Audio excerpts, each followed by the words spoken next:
Hi, and welcome to my first try at this program. I'm gonna try to do a little interviewing session with what is hoping to be quite a lot of WoW Classic speedrunning personalities, or just regular icons from out the game. This is the Drast speedrun corner, as I'm gonna be calling it. We are starting it off with the person that you can see on the screen currently, someone that I have personally spent hundreds and hundreds of hours with in the past, someone that I would definitely call one of the pioneers of speedrunning within WoW Classic. Someone that I do care quite a bit about, someone that I have spent years of my time with, and hopefully someone that I can share memories with in the future as well. So, who are you, and where do you come from? Well, I'm Laty, as you might see, and I come from Norway. Do appreciate the glaze from your Drast, you know. No worries, of course. I But yeah, mean, I guess you could call I was the GM. I'm the GM of Salad Bakers, even though we're maybe not currently raiding right now.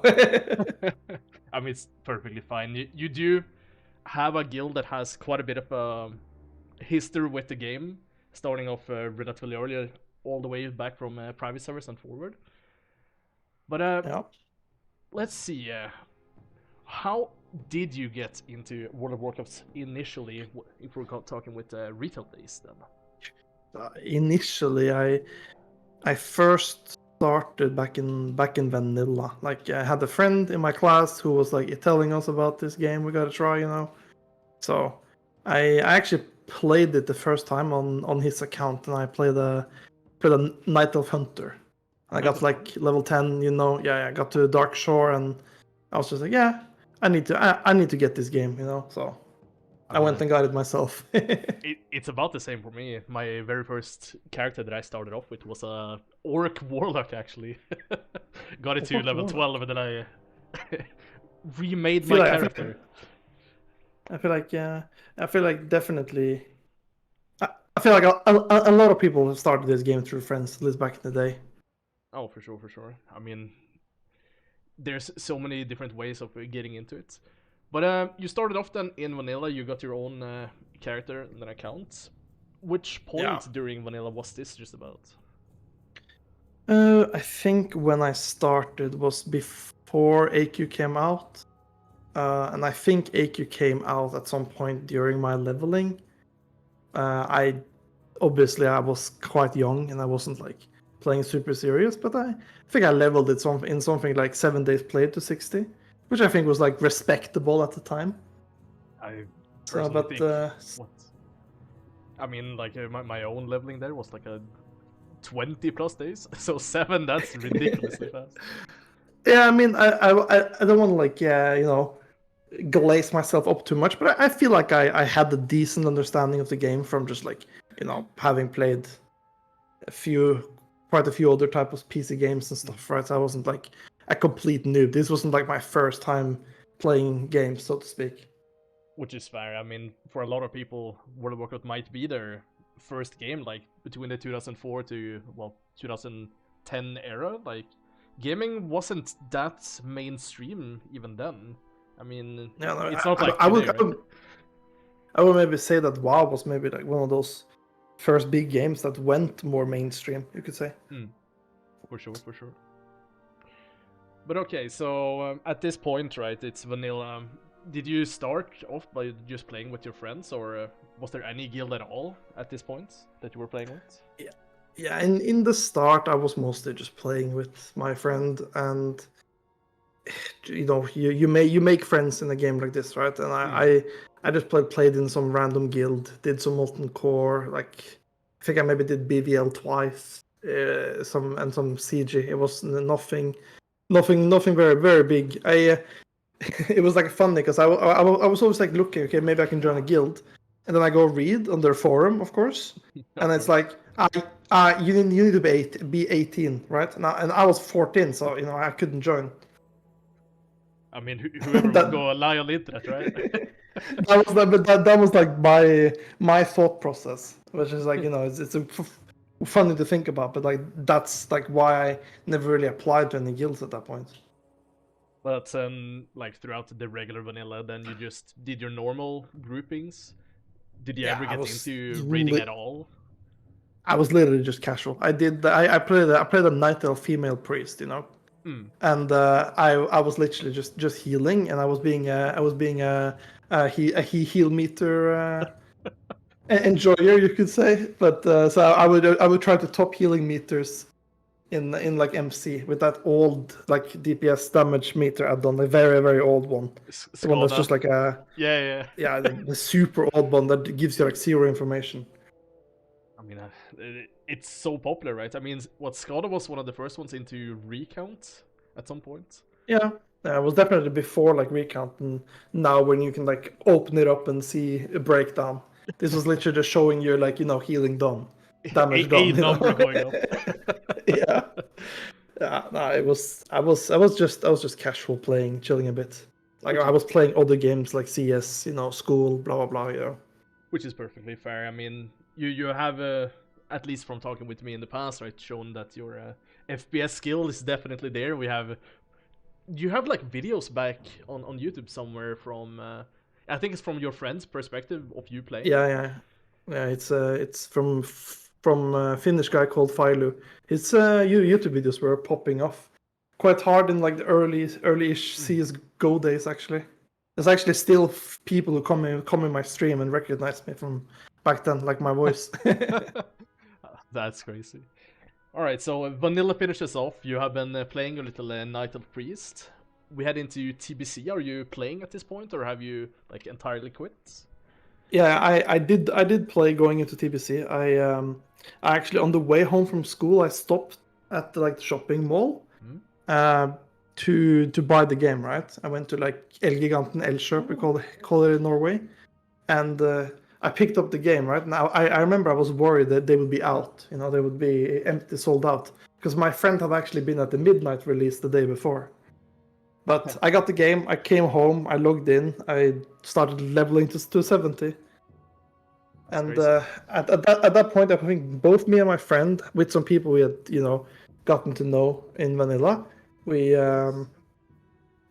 we made a guild together and joined a guild and did some efficient raiding in the start. I would say, like Hmm. clearing Karasan, like some Gruul Slayer and stuff. And then I kind of quit. I think I kind of was bored of healing, to be honest. And I think I remember it very start of TBC. It was like Paladins was like mega overpowered because of Illuminate gave them 100% mana back or something. I don't remember exactly, but it was something very overpowered. And I just like couldn't perform at all. Priest was like kind of ass. So I just like kind of quit and played CS for a while. I mean, we kind of see it still to this day, like from TBC Classic. Well, yeah, obviously shamans dominating it, paladins dominating the tank Yeah, healer. yeah. It's definitely like different through the patches, right? Which is Hmm. funny because like in TBC Classic now, paladins were so ass that like when you got into even BT, but definitely in Sunwell, you just didn't bring holy palace at all. I mean, there's really no need for them at that current point in time. Yeah, but I mean, this has kind of like been my story in WoW. Is that I kind of play for a while, quit, start again, quit again, and has been back and forth like that until kind of Classic. But we can get to that, I suppose. Yeah. So you did start off playing with primarily your friends through vanilla TBC. Like, how did it look Yeah. going forward into Wrath and Forward? Did you ever get into like any better guilds? Yeah, so what happened was that I kind of like my parents and us, we moved, right? So I kind of got into like a different high school than like my old-ish friends. Mhm. And I got to meet some new people. I found out, they were playing WoW. So I kind of started again, and I rolled a Blood Elf male Ret Pala, of course, Absolute with order, the of with the course. with the Sephiroth hairstyle, of course. I'm still a Blood Elf male Paladin enjoyer to this day, of course. I mean, having seen your in TBC Classic with your 16 paladins. Yeah, of course. No, but so I kind of started again towards the end of TBC. I was very casual in TBC, just like some random arena PvP, maybe some pugs with my friends. Because we were a group of, how many were we? 1, 2, 3, 4, like even 5 people. And I think at least 3 of them kind of kept, 3 even 4 kind of kept playing throughout most of RAF actually. So we did play quite a bit together.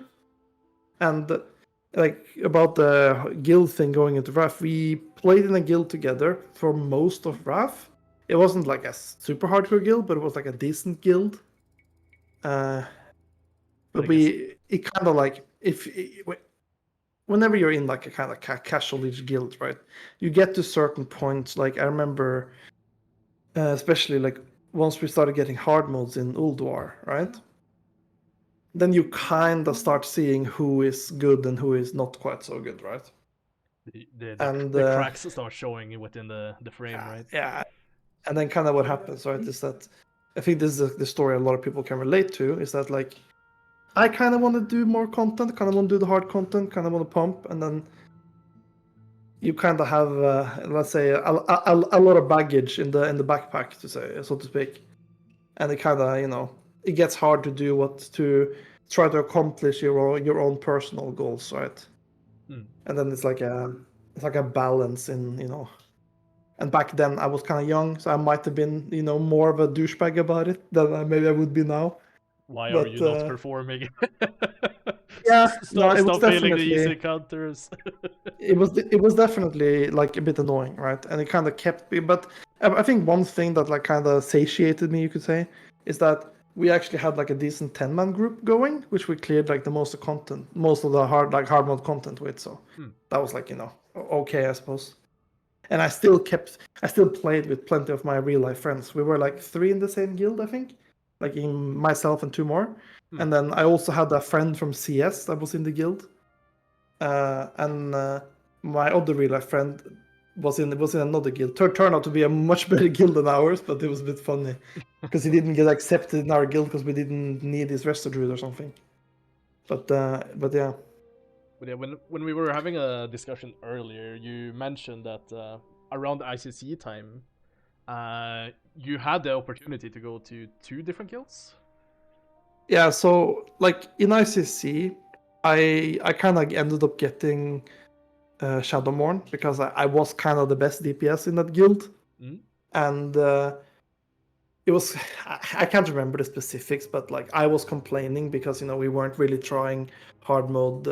Like I think it was Professor Putricide and Syndragosa. Yeah, we hadn't killed, and we kind of I feel like we didn't really try, because there were so many people that kind of holding us back. And I kind of got frustrated, I was probably bitchy, and I ended up kind of leaving, kind of getting kicked. It's a bit like hard to say what it was. Like, I think they kicked me, but I was probably already kind of like looking to leave. And I think at the time I had been playing on another server, just a tiny bit, and I kind of like had like a guild I was thinking about joining because I think I knew someone in the guild, and this was on Tal Nivar, I think. And there was like one guild that was like top. I don't remember what they were, but they were like top 30 at least. Let's say that. Yeah. And there was another guild that was still progressing Lich King, and I kind of was thinking about joining the better guild, but I also kind of wanted to join a guild where I could like be a bit more part of the progression, right? Be a key player instead of just being a high DPS number. Yeah, kind of. So I did end up joining the bit worse guild, and I did get to like progress and can kill Lich Kings. I mean, that was fun. And then I also was thinking maybe I'm not good enough for the other guild. I saw that they actually had the Red Paladin also applied to the guild, who was from like also another like top 10 guild that had disbanded. So I was like thinking, they're probably gonna take him over me. Then a little bit later I found out that he kind of sucks, and he was just using that add-on that told you which buttons to press that everybody like a lot of Red Paladins used, right? Yeah. So like he was getting bullied in that guild, so I would have easily gotten in hindsight. But yeah, then I kind of played in that guild throughout the start of Cataclysm, and same old story. I got kind of bored. Ret was kind of shit in my opinion in Cataclysm with the whole like holy power and the like way they kind of balanced it, being like you do all your damage during wings and then you do 0 damage when you don't have wings. I kind of didn't like that, so I kind of ended up quitting again. And that was actually my first time getting into Paladin at all, and it just felt horrible to play. Yeah, because it's like in Wrath, you're kind of like a Fury Warrior in the sense that you just like, you spam your buttons and you just want to press whatever is like the highest priority, right? And then it's like, the skill comes in where it's like, okay, my Divine Storm is, off in half a second, but I could press Crusader Strikes now, but if I wait half a second, I can press Divine Storm. Then it might reset and I press another one, right? So like these small decisions, the same with Warrior now, right? You're like, okay, I could press a hamstring now, but my BT is off in half a second. So if I press a hamstring, it's most likely a DPS loss over just waiting and BTing. Wasting And potential I kind numbers of of, DPS, yeah. And I kind of liked playing more like that style. And I feel like Pally went completely away from that, which I didn't like. Which is But yeah, I mean, after that, I came back again at the end of Cataclysm. Same kind of story. Play with my friends, got bored, joined a good guild, cleared like all of Dragon Soul, like progressed Spine and Deathwing and all of that. And then same old story. I got into MOP, and MOP just really burned me out like hard. And I don't when did MOP came out again? What, like 2012, just about? Yeah, it's 2012, right? So I played a little bit at the start of the MOP, and I just kind of I was just like nah. So Which I is just perfectly stopped. fair. I mean, that And I is think when, that's kind of, yeah, yeah. it's an off point for a lot of people, I guess, during MOP. If you weren't one of the people who had played like all of the expansions previously, people who quit in Cataclysm kind of felt the off point being in MOP. Yeah, and I also feel like a lot of people like MOP because like people I met through Classic and stuff are like they're looking forward to MOP, and I think a lot of people doesn't remember like the start of MOP, which was honestly really bad, but like some of the later raids and stuff were pretty good, and I think people are kind of glazing MOP overall, and I guess maybe Classic MOP is quote unquote better because you have a later patch. I don't know. I'm not gonna play it, so I don't know, but yeah. Couldn't say myself. I mean, we know that people have said that the class balancing towards the end of MOP is a lot better, and Arena supposedly is one of the best, but I'm not a PvP player, so I couldn't tell you. I mean, you know my opinion about that. I'm not really into it either. Of course. But yeah, As so I mean, yeah, go on. so we are in the earlier stages of MOP. Then you're not feeling the game at all. You kind of want to like head out of there. Is it just a CS, or what are you going back to? I think around this time is when I like you mentioned earlier is when I played a lot of CS, and I got some really good friends. Couple of Finns, quite a few Finns actually, and like there was like me, Norwegian, a Swedish guy, and like a couple of Danish people, and we played a lot of CS together. Like we played like a lot of matchmaking, some Face It, and this was like back when matchmaking was actually like a lot more popular because you would actually see like you would meet like pro players and stuff like a lot. Like I've met a lot of pro players in normal like matchmaking, not face it or anything. Yeah, I mean, as So soon like as you I got feel up like to that level. yeah, I feel like CS like matchmaking then was like more fun than it is now in that sense. I feel like now it's kind of infested by cheaters, but Yeah, the current state of CS and CS2, yeah, it's kind of yeah, rough.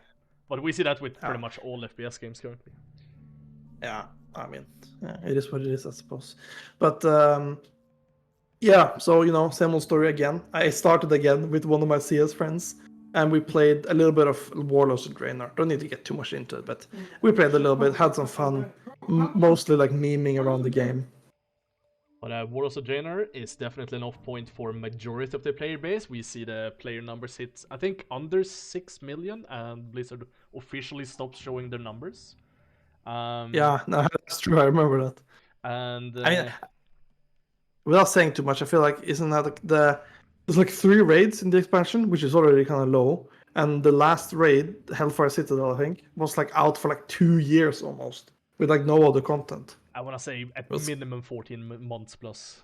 Yeah, it was definitely over a year at least, and that's like kind of crazy to think about. Way too fucking long. But Yeah, but I mean at this point, right, we're getting to like 2014, 15, and that's kind of when getting into it, the private server era started, I suppose. yeah. And of course, yeah, private servers are not sanctioned by Blizzard, but there is definitely a huge want for it. We see quite a few people interview them about it. We get the classic "you think you do, but you don't" at some point as well. Oh, yeah, that was funny. But I mean, you saw that. Like, I think it was like every year at BlizzCon, there was some person or some guy who like asked him, "Are you going to release like legacy servers, classic servers?" You know, and they were all like, "Nah, people don't want that. Nah." And clearly, no one wants that because we are starting to see a bunch of different private servers thrive quite a bit. I mean, you started off quite early with private servers compared to the majority of the player base who ever did touch them. Yeah, I think the first like big private server I played on, not that much, but was Emerald Dream, which is like what are they called? Like the Warzone thing or something. They have a bunch of servers, I know. Yeah. But it's like they have like an instant 60 server where a lot of people like PvP and stuff. And then they have Emerald Dream, which was their like, you know, normal 1.12 progression, you know, no boosted XP or anything. 1x server, yeah. Yeah, so like just a complete like authentic vanilla experience. And that's like the first private server where I like used some time, I suppose, because we had like this discussion, you know, with my friends, where I think, okay, maybe we should try this, right? We've been hearing about it, seeing it.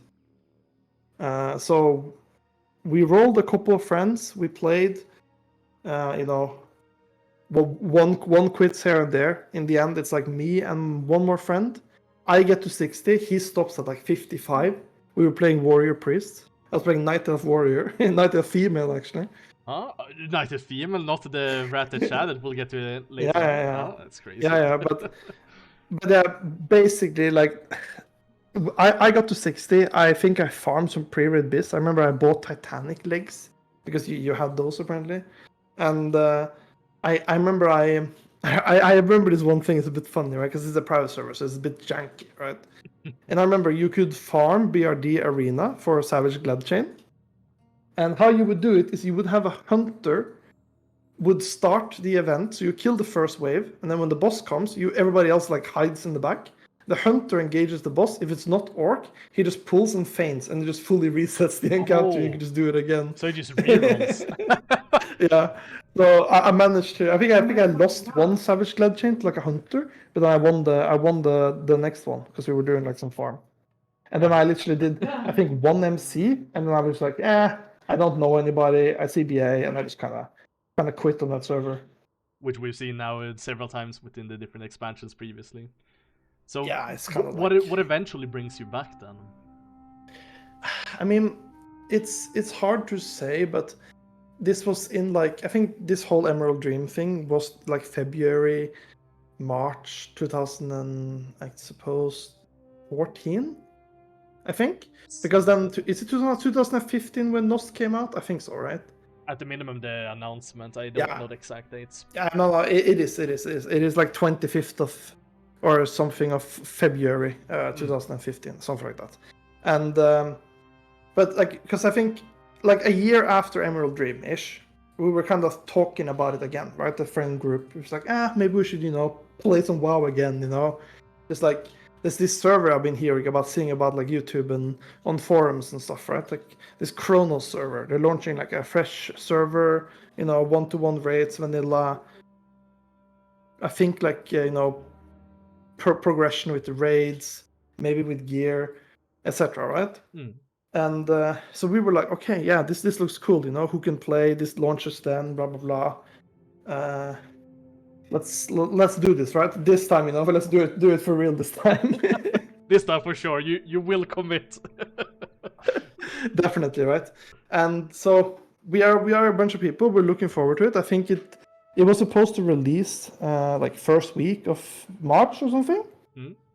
And then you know we're kind of hanging around. It's February. We're getting hyped. You know, we're looking up like I don't know videos from classic, from actual vanilla. You know, like thinking about what to play. I'm obviously going to play a warrior because you know at that point I stopped being, you know, I started as a healer and I wanted to be like I just, you know, melee is just like my thing. I prefer that. And then like I don't know, like it's kind of random because we just like a week or like 2 weeks before Cron was supposed to launch. We stumble over this other server, this French server called Nostalrius, and we're like, this is launching a week before Chronos, like literally a week before Chronos. Which I don't know, maybe they did that on purpose, but so we're kind of like, we're kind of impatient, you know. We wanna go play. So we say, okay, let's try this server. If it's shit, Chronos is in a week, right? So that's how, and I think that's the same case for a lot of people, because I cannot remember seeing a lot about Nostalrius. I saw a lot about Chronos on like, you know, on forums and stuff. It's a bit hard to remember because it's like this is like before people were on TikTok and Twitter and whatever, right? Sure, I guess Twitter existed, but I don't think it was used that much. But it wasn't like as much like content creators as you have now. So stuff was a bit harder to find out about. Quite a bit different, yeah. Yeah, so like, but we found this server, you know, we saw about it, and we were like, okay, let's give it a try. Why not? And I think on launch night, I think my friends can't play. I don't know if they're busy with work or what it was, but I just remember that I logged in myself. I made my Knight of Warrior called Wrath, which I'm a bit impressive. I managed to get the name on, which means like obviously I must have been one of the first ones online. But I got the name Wrath, and then I made my human male mage Laty. And I played my mage because I was going to wait with my warrior to play with my friends. Well, of course, you need to have the mage up so you can yeah. perform later, right? That wasn't really I don't remember why I picked the mage, but I guess back then somehow I already knew mages were overpowered. But so like that's like first night of Nost. I'm playing, I'm leveling. I somehow end up going into Dead Mines, and we do actually server first Dead Mines, you know, huge accomplishment. Probably like peak accomplishment. Nostalrius server first Dead Mines. And I posted that on the Nost forums, I remember. Because like people were spamming the forums, right? They were super like super popular. People were spamming there like shit talking each other, you know, drama, blah blah. All the good things about like a classic server. And that keeps continuing for the rest of the server as well. All of the drums, the whipper sure, drama, sure. the bannings of people. Yeah, like people who played on Nost, and you know they were on the forums. It was good times. Because this was before Discord, right? At least maybe Discord was out 2015, but it was definitely not popular yet. No, for sure not. I think what. So this was like the very start. Yeah, this was like Skype era, TeamSpeak, you know, Ventrilo, stuff like that. I think I had Mumble with my Norwegian guild later, but but yeah, I play that mage. I get to like 14, 15 something first day. I do Dead Mines when I'm 14 or something, which is like way too low level. We have like a 18 warlock who's tanking. We have a paladin who I actually end up ranking with later, and who actually was the GM and founder of Nope. That's a little bit funny side story. But that's before Mythos as well, right? Yeah, it is. Mythos kind of like yoinked the guild from him in a way. That's harsh to say, but yeah. they were kind of like either you give me a GM or you know we go make our own guild or something like that, because he was a little bit weird, that guy. But and I remember we had the highest level on Alliance was like a 21 rogue, and we managed to like get him into Dead Mines somehow. I can't even remember how, but it was a massive waste of his time because that Dead Mines took forever. I was like trying to sheep something to CC, and I would like poly it like 6 times before it landed. It was mega troll, but you know, yeah, it was. But I mean, it was fun, right? And we did it like, yeah, let's get the first Dead Mines, you know, let's go, boys. And that's like the beauty of Classic, I think, because this wasn't my friends. It was just random people, you know, that you talk to in the game and you see, and you group up and you do quests, right? No dungeon finder that you've been used for in every other expansion exactly. Before that. Like, I think that's like something of the special, the magic in vanilla is you're much more likely to find these encounters where you actually talk to people, group up with people, do people, and then you know you end up getting friends, maybe, right? But yeah, next day I start my warrior with my friends. We level, we get to 60. At least I do, because my friends, again, you know, fucking losers, they quit. Once again. and once again, I do too, right? I quit. Well, your friends are not there anymore. You don't know what to do. No. You're not playing with any big guild. Yeah, these pesky friends, man. You know, what can you do? But I mean, fast forward, I think in the summer, later that year, I'm just like kind of like, you know what? Fuck it, you know, I actually want to like I want to do the things in classic that there is to do, right? Clear all the raids, rank 14, blah blah blah, right? I'm like, you know what? Fuck my friends, you know, I won't do this. I still got one friend to play with me who actually did end up playing most of Nost. He was a resto druid, and he's actually my first subscriber on my Twitch channel, so that's pretty cool. way. Yeah, he's like 78 weeks or something. I don't know. I think he canceled it now because his card like timed out. You know, like went over the expiration date. His card. Oh. And he hasn't added a new one. Well. But yeah, then I end up like I think I already was level 60, but I end up like playing. I gear up. I start like random BGs ranking slowly. I'm not in a pre-made. Maybe I join some random world chat pre-made, some dungeons. I end up joining like some pugs hosted by some I think like some like semi guild run pug with like this Norwegian guild. I think I'm doing pretty well DPS wise. They asked me if I want to join the guild, blah blah blah. I end up joining them. I'm still continuing ranking. I'm just like doing slow ranking, right? I get to like 8, 9, 10. I won like random Warzone goals. I meet this guy called Des, and I'm talking to him, and I don't remember exactly what it was, but I think either he said something, or I said something. We said something together, and we were just like, "Wait, are you Norwegian?" And he was like, "Yeah, I am." So I kind of started talking to him a lot. He was in a guild called Final Exit. Turned out that he was also going to rank, and you just found your perfect ranking buddy. Then all of a sudden, he was going to be the bracket leader. So when the current bracket, the current crop were finished, which they were about to be, he was going to take over. And then he kind of I kind of tagged along. So I got into the better pre-mades. I got higher bracket spots, and I got to rank, right. And obviously, wait 1 second, Drast. If you just talk, I need to turn off my alarm.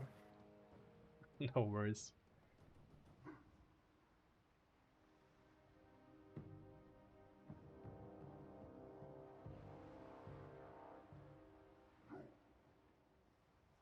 But yeah, I mean, I started ranking with a lot of people who I obviously became friends with, because I mean, you obviously spend a lot of time talking together, right? And it's eight grueling weeks minimum at this point. Yeah, I mean, yeah, for sure. Right? It's a lot of time, right? I remember I had like a daily plan. I would wake up kind of early because we started, I think, like 10. We would start the pre-made, right? Yeah. And so I would I remember I would go to store, maybe I get like an apple juice because I'm an apple juice guy, and then I would get like a baguette, I have my baguette, have my apple juice, time to rank, Because I mean, at this point I was still living at home, even though I was like, I don't know, 23, 4, I don't know. No, 22. Should I be 20, right? Whatever. I was over 20. I was like, I had been working for a while. Then I kind of was like off for a year, and then later I started studying again. But yeah, so you have a lot of free time at this point in time to go through the entire rank. Basically, yeah. And so I obviously become good friends with Des, who I'm ranking with, who's the bracket leader. I think he was like the raid leader in Final Exit, which is a guild where I also met Actus, who I've played with for many years. There's like there's a rogue called Saria who was in Nope, which later became Apes. There was a rogue called Respect who was Finnish, and like this German priest called Asuna. He's some anime fan who I played a lot with. And like there was just we became good friends and we played a lot together, right? Obviously, has to do with ranking. We were a good pre-made. We were most of the time doing pretty well, and this was like proper AB Warzone Gulch ranking, not AV, not AV fake ranking, Yeah, it's not a ultra omega fresh AVs. No. But yeah, so But you're meeting up with all of these really good players. You're currently playing with some of the people from the Norwegian guild, right? This was Inquisition, if I remember. yes, the Norwegian pug thing I joined, later guild, was called Inquisition. Had a lot of people from Stavanger / Sandnes in Norway. Mm. So they were like a really close knit group of friends, kind of. Yeah. Because a lot of them knew each other in real life. I mean, I was playing with them for a long time. I also met another good friend there, who I've met real life quite a few times. I also actually went to like a real life meeting with that guild. Oh, really? So I mean, that was fun. It was, like, I don't know if you remember. Do you remember Devot? Yeah. I think he played on Pharma. He's kind of a Pepega, I would say, a Norwegian Pepega. I remember he almost got into a fight with like the GM of the guild when he was drunk at that party. That was so troll, dude. It was just random. But yeah, no. So I mean, it was a good group. Like they're good, but like, you know, the cracks start to show. I get annoyed because people are kind of bad, you know. I think in but the previous time we talked about this, there was a disagreement with the tank position, right? Yeah, I think that's like one of the things, because I was playing DPS warrior, right? I was Fury, I was pumping, trying to crank, you know. I think I was topping the DPS in that guild, in that raid, basically every single week. And like, this isn't like to like glaze myself or anything, but like I mean, obviously I'm decent, but a lot of people wouldn't have full buffs. You know, they would pop major agility, not mongoose, stuff like that, right?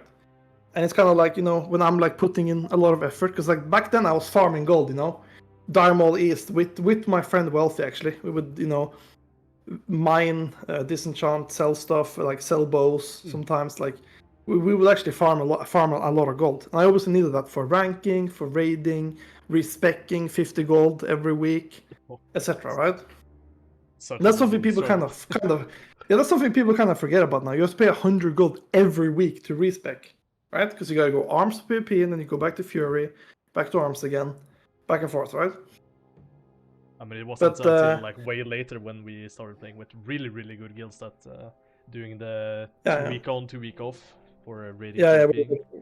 We're like min-max it. Yeah. But yeah, so like, I mean, that's like or late summer and like the whole like fall, I was basically ranking while raiding with the guild.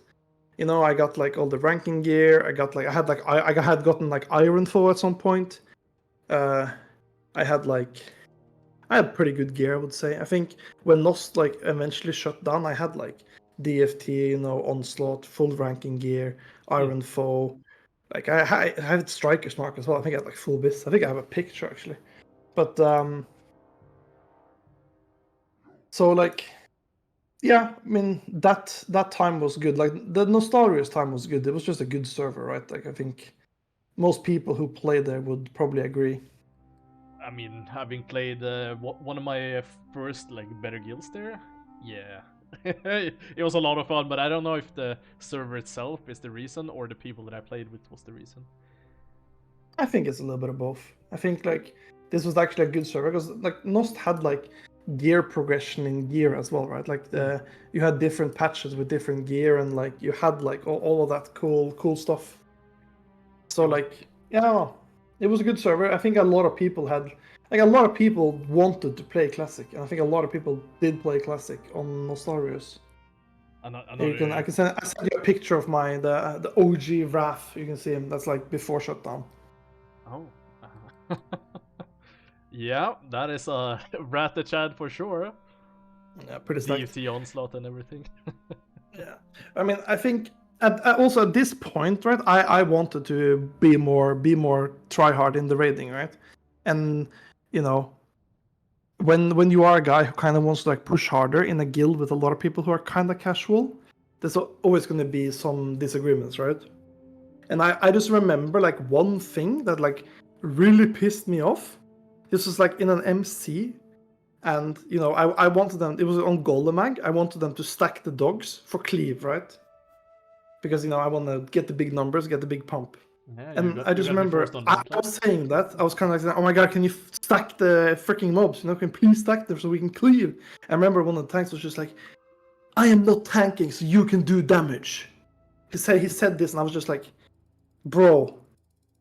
I was just thinking to myself, like, why the hell are you tanking if you're not trying to, like, optimize damage? If you're not trying to enable the raid to do damage? I think that was kind of like a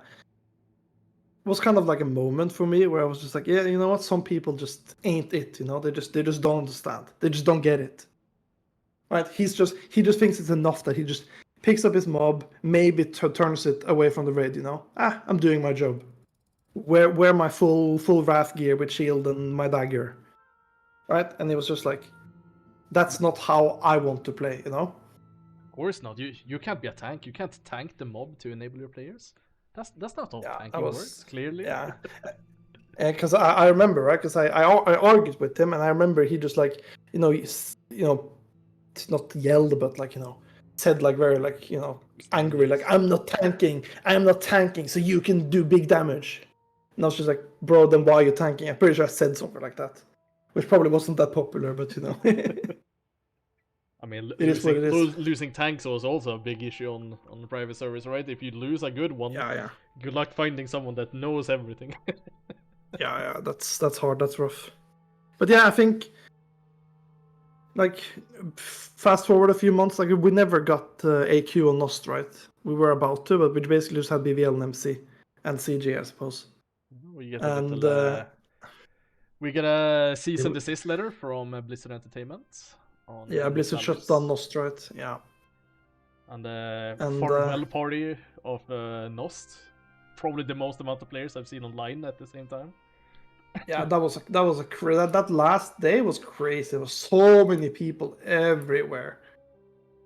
And I mean, I think I've shown you this before, but I can do it just for content. If you look at this picture, I think this is like one of the pictures they used on like their homepage, like Nostalrius. And if you zoom in on the bottom there, on the white tiger, you can actually see my character. I just think that's kind of cool.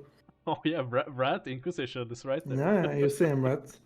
With my chromatic boots and my pre-BVL mount. Yeah, I mean, no, but this is the good times. Yeah, I mean, at this point, right, Nost shuts down. There's suddenly like, whole communities, whole guilds, right? Just, the hell do we do now? We've been playing together for like, better parts of a year. A lot of people are ranked together, people are friends. We don't really have anywhere to play now. People don't want to go and play. I don't know what even was the patch, like the retail expansion at that point. Doesn't matter. Doesn't matter. Whatever, right? Who cares, right? Retail at this point, what VOD? Like, no. Yeah.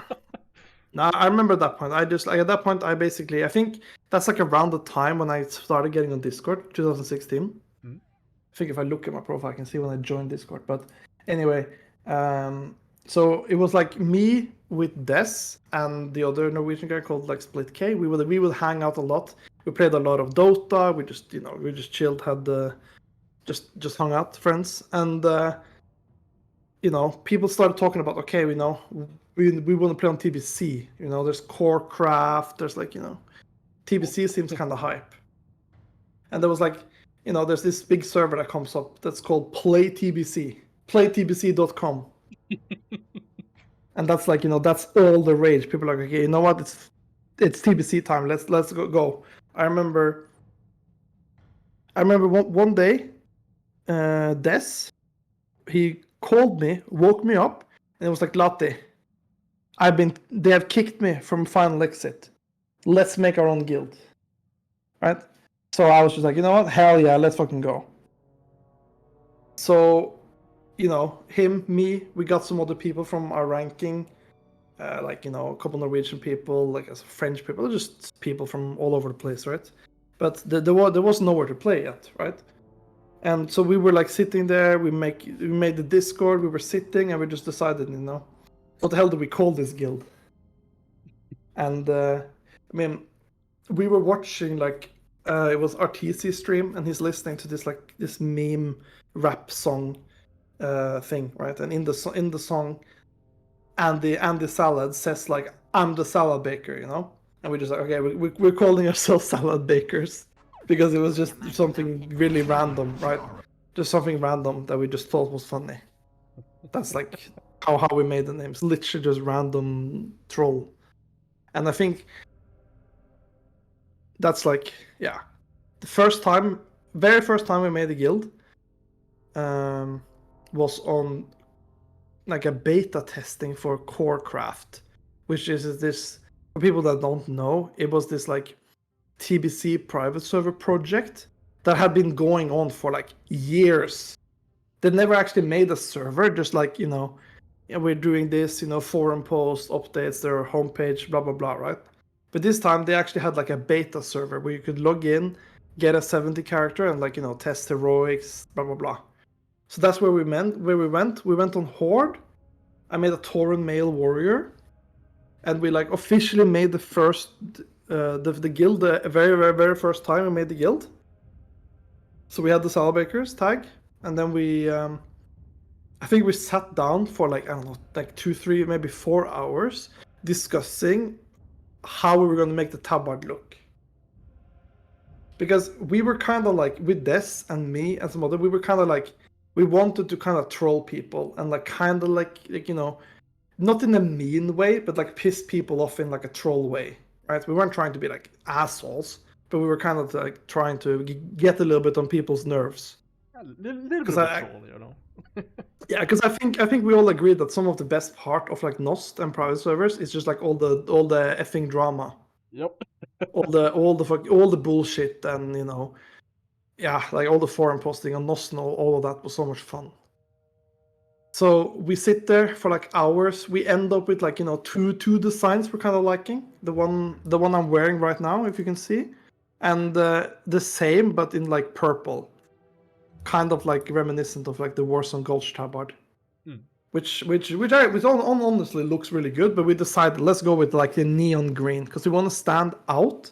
And I'm pretty sure we also thought that like if we have a bunch of people, we're gonna force everyone to wear the tabard. I'm pretty sure we said that. Because we want to like have everybody to be this green color that none of us have really ever seen anyone have on tabard, right? Everyone has like white or black or like pink hearts or like a pink kitty or something, something cringe like that, right? So we were just like, yeah, let's make like this green thing that just doesn't really match anything, and it just like stands out, Be a proper like that was like, public icon that everyone can notice from far away. Yeah, that was our idea, and I mean, I feel like it's caught on. I know. I mean, maybe I'm being like too arrogant, but I feel like a lot of guilds have kind of copied us, in one sense or another. If it's the icon or like the colors or reversing the colors or whatever, I know a lot of people have this because we've had it. At least I think so, I mean, there are definitely a lot of examples of it, like the picture from what I'm saying, the tabard from noobs back then, like the noobs that will eventually get to dominating. They had just the reverse colors from the very start. We even to this day, if we're talking about anniversary 2025, like Eternal is using the same icon. Like there's so many variations of different guilds that have this exact tabard. Yeah, I mean, I'd like to think so at least, But yeah, I mean, we played a little bit on Corecraft. I think we did some heroics. That was tanking. That was like whatever. I think the server was only up for like a few days. And then back to the whole play TBC, right? Which was like so hype. Everyone's gonna go there. People were talking about, like Horde, Alliance, blah blah blah. It's gonna be so hype, Everybody's like ready to go hard. I think there's like, the server's supposed to launch. Or what's the meme again? It's like 12, there's like 1 p.m., 1 a.m. or 1 p.m. I don't remember exactly what it was. But 1 a.m. launch, yeah. 2 a.m. shutdown. Yeah, it was something like that. But it was like the server goes live. I think you could start at 58. So we go straight for like ramparts with my group with like Des, me, Stars, this French guy, like some other. I don't remember exactly who it was, but we had like a full guild already, right? We had a lot of people. And like from ranking, from final exit, some people with some friends and stuff, right? and the server is up for like you said, it's up for an hour. It crashes, goes down. People are like spamming the forums. Everything turns out it was literally just like a what would you call it? Like a rug pull. Yeah. Yeah. The guy, some shady guy, was just trying to yoink some donations from people donating, hoping for a good server, right? And he just disappears. It was all just a scam. Oh, well, it was successful. It brought you together, like as a big guild under the Salabreakers name. Salabreakers, of course, is not done with core crafts. You eventually start going for another little private server. Yeah. So after Play TBC didn't happen, again we're just kind of like, okay, what the hell are we supposed to do now? Nost is shut down. Nobody really wanted to go on Emerald Dream because it's kind of a shady server where you can kind of like buy gear, buy boosts, like stuff like that, right? They kind of allow that on their site. But then Chronos, which people, if you remember, was the server I was originally going to go on before Nost. Chronos announced that they were going to make Chronos 2 a fresh server because they obviously wanted to capitalize on a lot of Nost players who didn't have a home, so to speak. So Chronos 2, we went Alliance. That's like the place where the guild was really a guild for the first time. And Chronos 2 was a fun time. We did a lot of like troll stuff on that server. Like we didn't have a full 40-man roster, so there was obviously a lot of recruiting, But I think like these things, they kind of happen naturally when you're on a fresh server. You're kind of like, if you have a decent core, they all get in high levels. You're doing dungeons with people, People see that, okay, this guy kind of knows what he's doing, right? These people kind of knows what they're doing. You want to gather all of the people that you know exactly, right? Performing, yeah. Exactly, right? So you start talking to people, you fill up a roster, you start playing. I think me and Drast, we leveled mages together first. The plan was kind of like mages best for farming gold, for like, for later character. Like I was thinking if I have a mage, I can boost my warrior later, I can farm gold, blah, blah, blah. I think me and Drast were like some of the first people with like epic mount on Chronos, right? We just farmed Diamond East. This is like with like Diamond East dropped like a loads of like grace that you would just vendor for lots of gold. It was actually like pretty insane, and he got nerfed. But I mean, you so basically we had like classic wolf farm, right? In DM North. Yeah. So like you could farm a lot of gold that way, and so we both level mages. We were pumping, leveling. Then I started leveling a warrior. I was gonna tank, because like at this point, it's like I was kind of like okay, quote unquote, every other tank is shit, so I gotta do it myself, right? So it's like I level warrior, we start raiding, we do a lot of meme stuff on that server. There's still like forums we're like trolling on. We have a Discord for the first time, the Salabreaker Discord. Like I can just, for example, say like I can give you like some examples like troll things we would do, right? I would be like the kind of recruitment officer, in the way that I would keep a track of like world chat, and I would see, okay, this guild is typing a recruitment message. I would copy paste their recruitment message, change out the names and maybe like the dates, and then I would just make a macro, and I had a bunch of them from different guilds, and I would just post them after they posted theirs, I would post mine. That was the same message with just Salabreakers. And I did this like a lot, and I got so much like people were like, some people were mad, some people were like legit sad, right?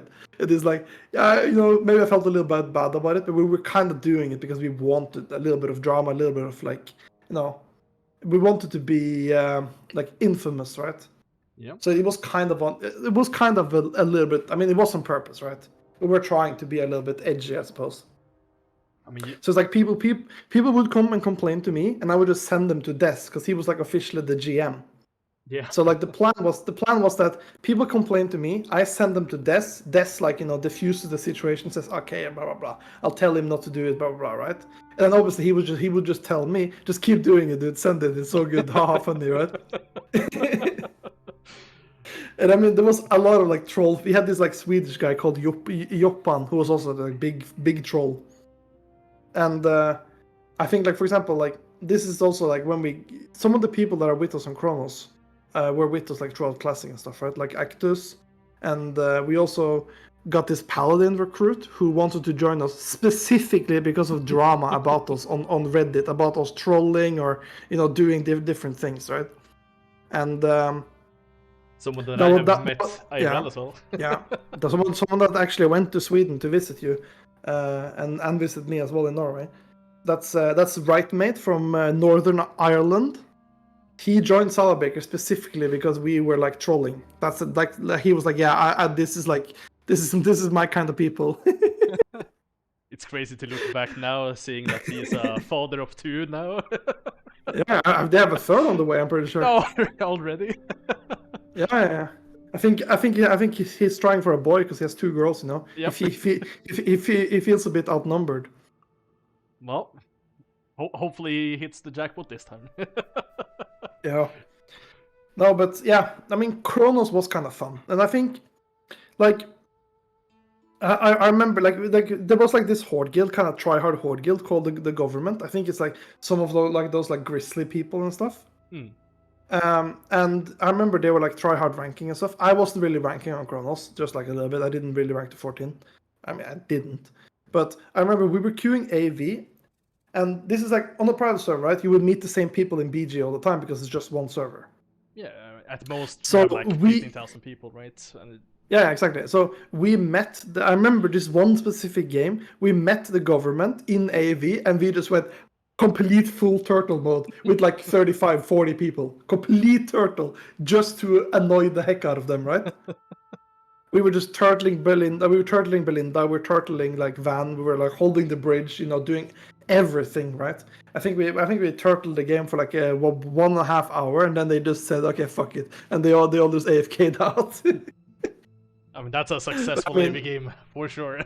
Yeah, but I mean, that was like such an iconic AV because it was like horde, like the kind of like overpowered horde, because there was some small glitches on Chronos that made certain things on horde really overpowered. One thing I remember specifically was that Wind Fury would proc on like intercept. So you would literally just intercept and insta double attack with Wind Fury. It was kind of stupid. So you just like, you intercept a mage and it's already almost dead. I mean, we had Ironfoe procking on Ironfoe as well. Which was that's also true. Yeah. But like all the things I mentioned so far is like outside raiding, just like, but I feel like that's also a big part of like a vanilla server lifetime. But when it comes to raiding, right? I think the meta on like at that point of private servers was kind of just go fast raids, right? Not specifically speed run, but kind of, but not like full try hard, do special tactics. It was more just kind of like go fast, pump raid. And we being Salabakers, we were like, okay, we got to do something different to piss people off. So one really like infamous moment or thing we did was that we went like a full sweaty pre-clear molten core where we went and killed like all of the trash towards like Luciferon of Magmadar. We cleared all the trash past Gar. We cleared like a lot of the trash in the Gedlin room as well. We didn't go like past Gedlin room because we obviously don't want to pull the boss. Mm-hmm. So we do all of that, and like the logging was obviously not as sophisticated as it is now. So we kind of start our logs. We kill all the bosses. We beat all the speed times, right? And we're like, hell yeah, boys, get on, And then people obviously are like, well, what's going on here, right? What's going on here? And they like, kind of, because we didn't stream or anything. We just uploaded the logs. I'm pretty sure. Maybe we did stream. Actually, I can't remember. I mean, at this point, it was very rare to see streams in general, and people were because streaming technically it wasn't allowed, right? Yeah. But people started seeing like our logs, right? And we had like way less damage done than everyone else because obviously we skipped all the trash. And people were so mad, and we were called, the pre-clear bakers. Posted on the Chronos 2 subreddit. Yes, on the Chronos subreddit, on the forums, people were so mad, flaming us, and we were just like, hell yeah, this is the exact reaction we wanted, This is like exactly what we wanted. We wanted drama. I wanted to rile up people. So I mean, I would call that a huge success. I also remember another thing because I remember that one big bug on Chronos was that if you opened the second client and logged in on your if you were already online, you open a second client, you log yourself in, your character would instantly just get kicked out of the game, right? So if you were getting ganked, you could just do it and you would just log off. You wouldn't stay online in the game.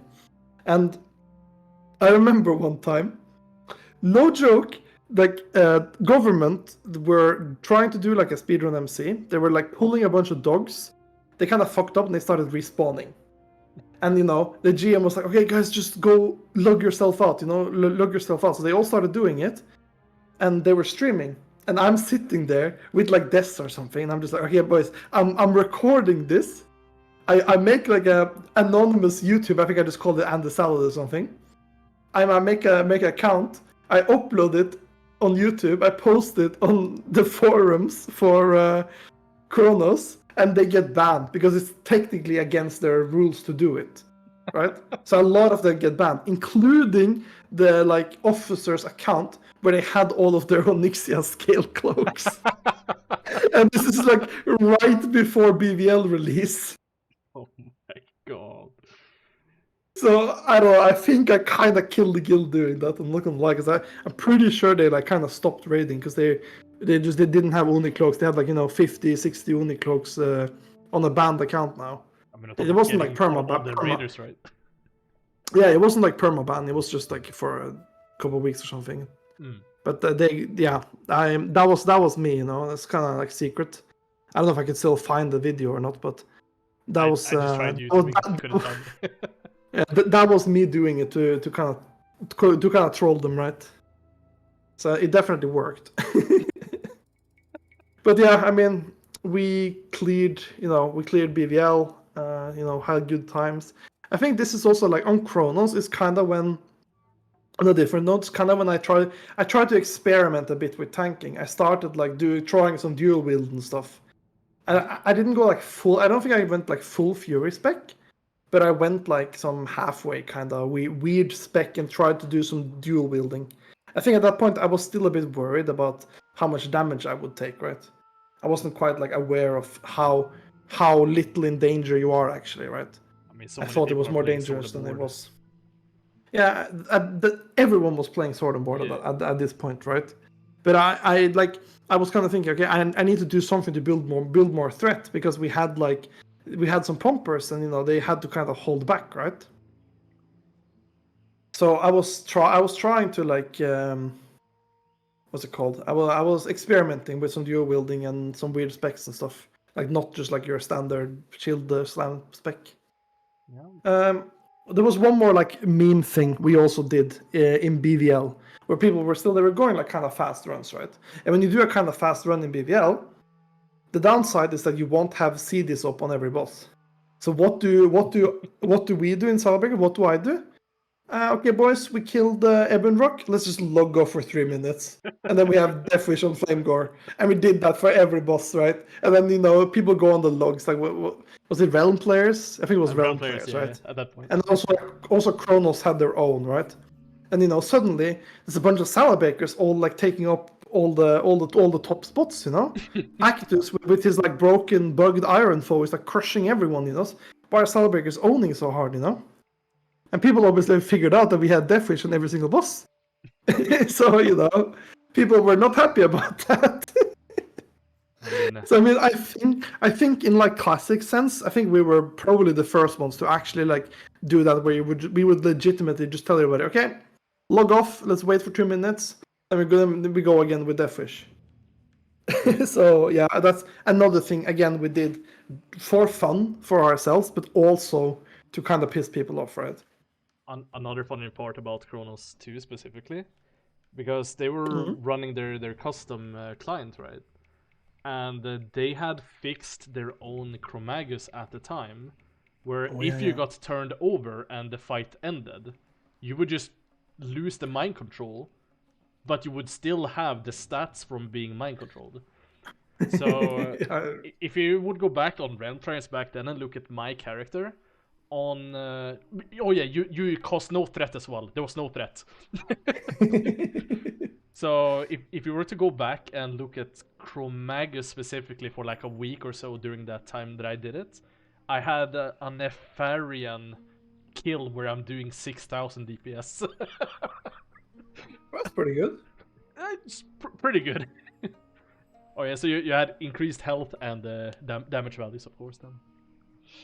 But Chronos 2 eventually has to come to an end. Yeah, so what happened is that, I mean, during Chronos 2, there was another server, like Elysium server that launched, like a fresh server. I know quite a few people played on it. Like I know like Monkey News did, because I know he always streamed it. He always enjoys the grind at the start on the fresh servers. He would go on like every fresh server. I know that. And but we didn't, right? Because we were still committed on Chronos. I think some of us might have logged in, but none of us took it seriously. But then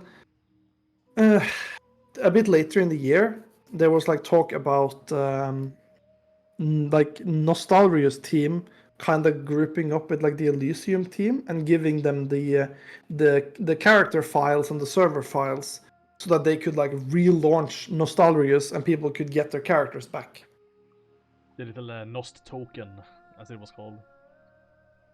Yes. But And the entire launch doesn't go as planned, right?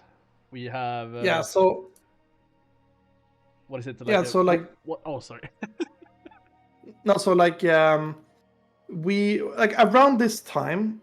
I remember like Des, like you know the GM of Salbreakers. I mean, we were kind of co-GMs, right? But he had the official GM title, I suppose. But we were like the only officers for the most part. And he was like, I think he said one time he's gonna go to the hospital for like a week or two or something. He said something about some brain surgery. I don't remember what it was, but so he's gone for like 2 weeks. He comes back. There's the news about the Nost relaunch, and he's kind of like on the fence, saying, "Yeah, I think I might quit. Don't want to play, etc., etc." Right? And it's like, you know, that's sad, you know, but you know, it is what it is, right? We're going to keep playing, and you know, I mean, it's worth mentioning. Like I said, I spent a lot of time with him. We would basically talk on Discord basically every single day, and we had done that for at least a year. We would play like Dota a lot together with that third Norwegian as well. He kind of got me more into like Europa Universalis 4, which is a game I've played a lot now, and he also did. And it was just like, yeah, I mean, okay, he doesn't want to come on the fresh, but you know, he's still going to be around and play other things, right? And I think the last time I played with him was like the 22nd November 2016 or something. And we don't hear from him for like 2 weeks, something like that. And then I remember this French guy who we had ranked with, both of us, who was in the guild called Stars. Someone I actually met in France, in Paris. I met him actually in real life. He's a little bit of a weird guy, but anyway, he came to me and he was like, "Laty, do you have like Des's real life address? Because I want to send him like a Christmas card, you know?" And it was just kind of like, okay, but I mean, or maybe it was birthday card because Des's birthday was coming up. I think that's what it was, because he wanted to like show his appreciation to Des because Des had been pretty nice to him. Des was generally a guy who people could talk to. He would relate to people. He would like be a good person to have conversation with. Basically, he was like a lot of people will say that they enjoyed talking with him and stuff. He was definitely a very very social guy, talking like that, right? So I'm like, yeah, that sounds nice. I had this number, right? I can just search it up on this like, you know, yellow pages we have in Norway, and I can have his address. So I search up his number. I see that, you know, it doesn't exist anymore, which I thought was weird because I know I've searched his number up before and I found him. So now I suddenly didn't found him. So I'm just like, okay, that's weird. So I do some digging. I search up his name and I come over like this tribute obituary page to him, right? Set up by his family. So I found out that he was dead. So that was just kind of like, wow, you know, such a shock. We're just like, what the hell? Because that's also something that like it's a bit morbid to think about, but you know, there was that was always something like we joked about, right? If somebody didn't show for 2 days, he's probably dead, you know, probably killed himself, right? we just say that jokingly, like like guys do. Yeah. And turned out that that's what had happened, right? I did some digging. It didn't obviously say specifically that he had done it, but there was like a donate page to like mental health services and stuff like that, right? And so I figured out what had happened, and I figured out that like he had done it basically like 2 days since the last time we gamed, or like a night, like 24 hours since the last time I had played with him, and I think it was like the 24th of November or something, and last time I talked with him was like the 22nd. But yeah, I mean, we found that site. Obviously, it's not like I went on Discord and just posted an announcement, but I told people, like, in private, and I sent some people the link to the obituary, and a lot of people went in on it and wrote a nice message, and it was like you can light candles on the page and stuff, right? And we got together, some of us, and we decided to kind of like reach out to his parents, to his mom specifically, and kind of told her a bit like about our experience with him, so to speak, right? Because he was a very talkative guy, very social guy. He would talk to like a lot of people. He would talk to like the Chinese, right, while ranking people from France, whatever, right? And I think it was like a really nice thing for his parents, because from what I had found out / known was that, and also what we were then told, was that in their mind he had been like a bit, since he had been struggling with mental issues for a long time, he had been like a recluse, where he's just sitting at home, not really socializing, not really talking with anybody, just being by himself, in the darkness on his PC, right? But then we tell them that, like, that's not really the truth. He's actually been talking with a lot of people from all over the world, made a lot of friends, and I mean, then they see that themselves. Like, they see, like, loads of people leaving comments and stuff on that obituary site, and they kind of get like a shock. They're like, hey, our son was actually, knew a lot of people, had an impact on like a lot of people that we never knew about. They just thought he was just a loner sitting by himself. So I think that was kind of I mean, they said so themselves, that was kind of a nice thing. I remember his sister could see on his Steam account that he had played like a lot, like many games with me, and she actually like added me and reached out to me and like said that, like, I want to thank you for being his friend, and saw that you spent a lot of time together and stuff. So I mean, that was kind of like, it was nice, but it was also hard, right? Because yeah, I would call him a good friend, but yeah, that's kind of what happened. At least the family got a little bit of a closure, knowing that he Yeah, did have this I think that part was really nice for them, to know that, like, he wasn't just a loner. He actually did talk with, and even if he wasn't real life, he was social with people, much more than they ever thought, right? So yeah, I mean, that's kind of like what happened. And I think when that time when he said he was in the hospital for like some operation, I think he had maybe just gotten put in because he had a bad period or something, when I think about it in hindsight. And that is, but yes, sadly it went the way that it did. And I mean, I'm sad. Sometimes I think about, maybe we should have seen something, right? Maybe we should have understood something. Maybe we should have done something, right? But can't really go that way. It's not going to help, No, and especially when it comes to mental health issues, it's never something that you can see. It's kind of an invisible disease to a lot of people, and well, especially when you can't really see the person face to face all the time, that might be a really hard situation for you. And obviously, so I mean, that was like a yeah. Sorry, go on. Go on. No, but mental health issues is always a very serious thing, and if you yourself or someone else that you know is struggling, or maybe not wanting to talk to people around, do try to always reach out to them, because you never know what they might gain from that one call. Definitely. But This is a tragic end, but that doesn't mean that it's the end for Salad Bakers. However, Salad Bakers keeps No, I mean going. definitely like that's kind of when I take over fully as GM, right? And we go into this relaunch of Nost, and we want to do everything there is to do in Classic at this point because we've been jumping a bit around on different servers. I think a lot of us wanted to do AQ, we wanted to do Naxx, we wanted to like complete vanilla.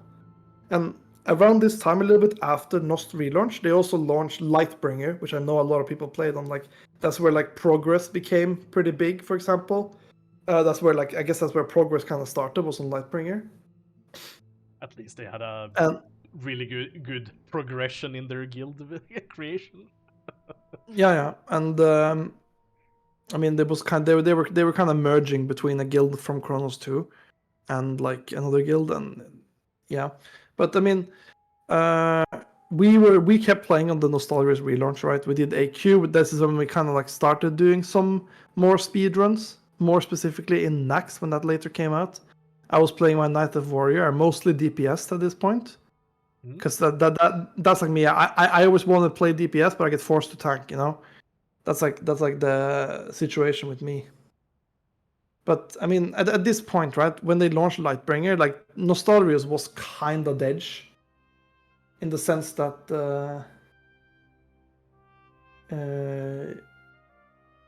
a lot of people went on Nostalrius fresh, or sorry, on Lightbringer fresh. So Nostalrius was kind of dead.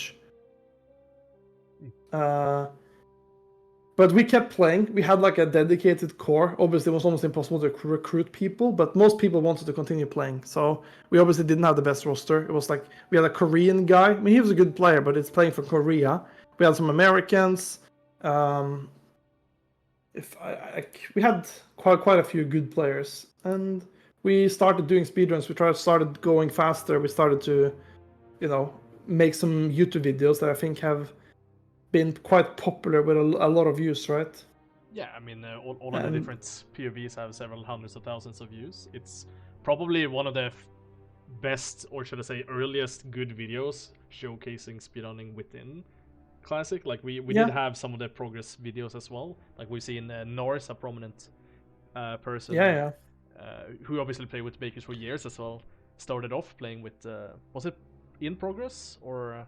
Yeah. I mean, it's probably been in guilds before, but that's kind of like where he was starting to pump. Yeah, for sure. Yeah. And obviously, and like the videos that he like put out in Bakers, obviously have a lot of views as well. yeah, for sure. And I mean, this kind of like at this point, right? We were also like later, like Lightbringer got Naxx as well, so we were kind of competing a little bit with each other there for speedrunning and stuff, right? And yeah, I mean, this is obviously like early times. I think what was our alliance best time? Like 1 hour 8 minutes, I think. 108. This is the 120 VOD that we currently have on. Yeah, probably for a good reason. No, but I think yeah, at this point, right, we started getting like VCB and stuff, which I hadn't really gotten earlier. But like this server was really dead, so we had to put a lot of effort into like getting these raids going actually, because we needed to. You can see Skeeto is in there as well on the hunter.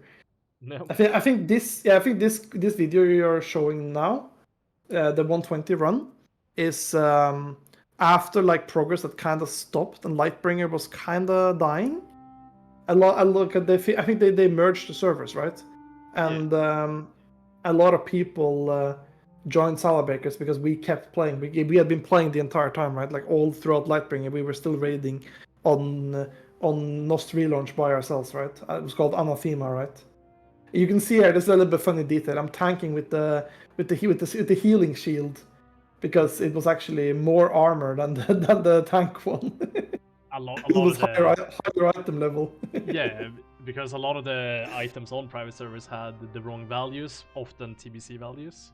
So the shield that you have, what is it, shield of condemnation, something like that? Yeah, condemnation. Yeah. Yeah, it has like 3,800 armor, which is more than the usual tanking shield. Look at this! Look at this young pumper. I'm popping like fire, like immolation oil on like a single target. I have boggling roots. Look at this guy, huh? What a chat. I mean, you don't quite see it on my PV, but in the chat you can see that you and Messian has flurry. Not weak auras, but it's a add-on, right, that keeps track of when you're using it and when he's using it. Yeah, it's on macro. That's like one thing on private servers is because you're running the 1.12 client, you have a different macro system that is like you can do way more with it than you can on later clients. So this is a macro, but it sends like it would be like, because Juju Flurry is like increases attack speed by like 3% for 30 seconds or whatever it is.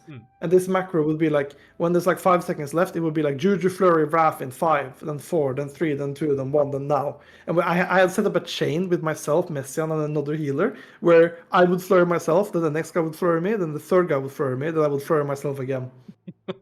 Because flurry actually did work on private server.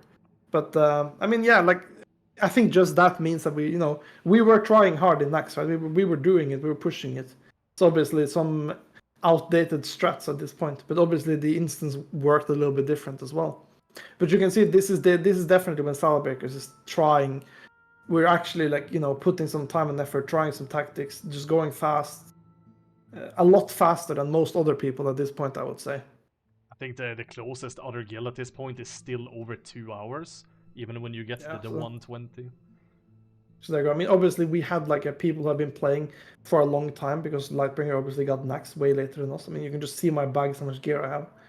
And so we were obviously very, very geared, which obviously helps. But this is definitely when we started like properly speedrunning, right? And then later you get the last kind of big private server before Nost, which is Northdale. And we decided to go Horde on Northdale, which were kind of like the only ones playing Horde almost. What was that other guild with some progress people in it? The Horde guild. I can't remember right now. I can't remember. It's a while now. Yeah, but we were severely outnumbered on Horde, but we were pumping. I would say we probably were the best Horde guild, Salabakers. So like it's at this point I don't think we did much BVL speedrun, MC speedrun, but we definitely did AQ speedrun. I think we had like the fastest AQ out of anyone, which is like, it wasn't that fast for today's standard, but back then it was like we were the fastest one there. We had the fastest Naxx timer, and we had the fastest Naxx Horde timer. This run, the Horde run, is like I think it's like the 7th of July. Which is literally just like a little bit over a month before Classic came out. It's like the last raid we do. And then we kind of took a break to like prepare for Classic. It's actually crazy that this run, to this day, like still holds up time-wise. Yeah, it does. And it is like in a setting where like all of the bosses are hitting harder and everything. Yeah, so, and everything has more armor, because you can see I'm using badge on bosses, which you would never do in Classic, because they basically have 0 armor. But here, every boss has more armor, so you just do less damage. Hoping to speed Sansa there. Yeah, I don't know. I think maybe I use Stamina Sansa for HP in Death Knight, in Patchwork Wing or something. I mean, the first initial weeks of Horde going into Naxx Ramos was definitely a fun time for you as well. Yeah, Horde is definitely rough on Naxx. I mean, if you're talking about the Naxx release on Northdale, right? Yep. Because that's a funny story, right? Because like you have Apes on Alliance, and then you have us on Horde, right? The kind of 2 best guilds. And we are kind of head to head. They are a little bit ahead of us. They get to Saffron, and then we one-shot Saffron on Horde without World Boss, because you didn't have World Boss. And I just need to point this out. We one-shot Saffron on Horde, which is like pretty impressive. Like Apes wiped, and they're Alliance, they're Paladins. So I mean, I think that in itself is pretty like impressive. You can maybe see it here. You see no world buffs, but like we were prepared. Everyone had like green frost rest gear and stuff, right? But yeah, the funny thing is that. We one-shot this, and I think Apes wiped on this, or maybe they wiped on KT, but we basically get to KT, and we're both on KT at the same time. And then if you just hover over the length of the video, yeah. there's like 5 hours of KT wipe. And I think one of my famous rage clips is from this raid. with the stand on star incident.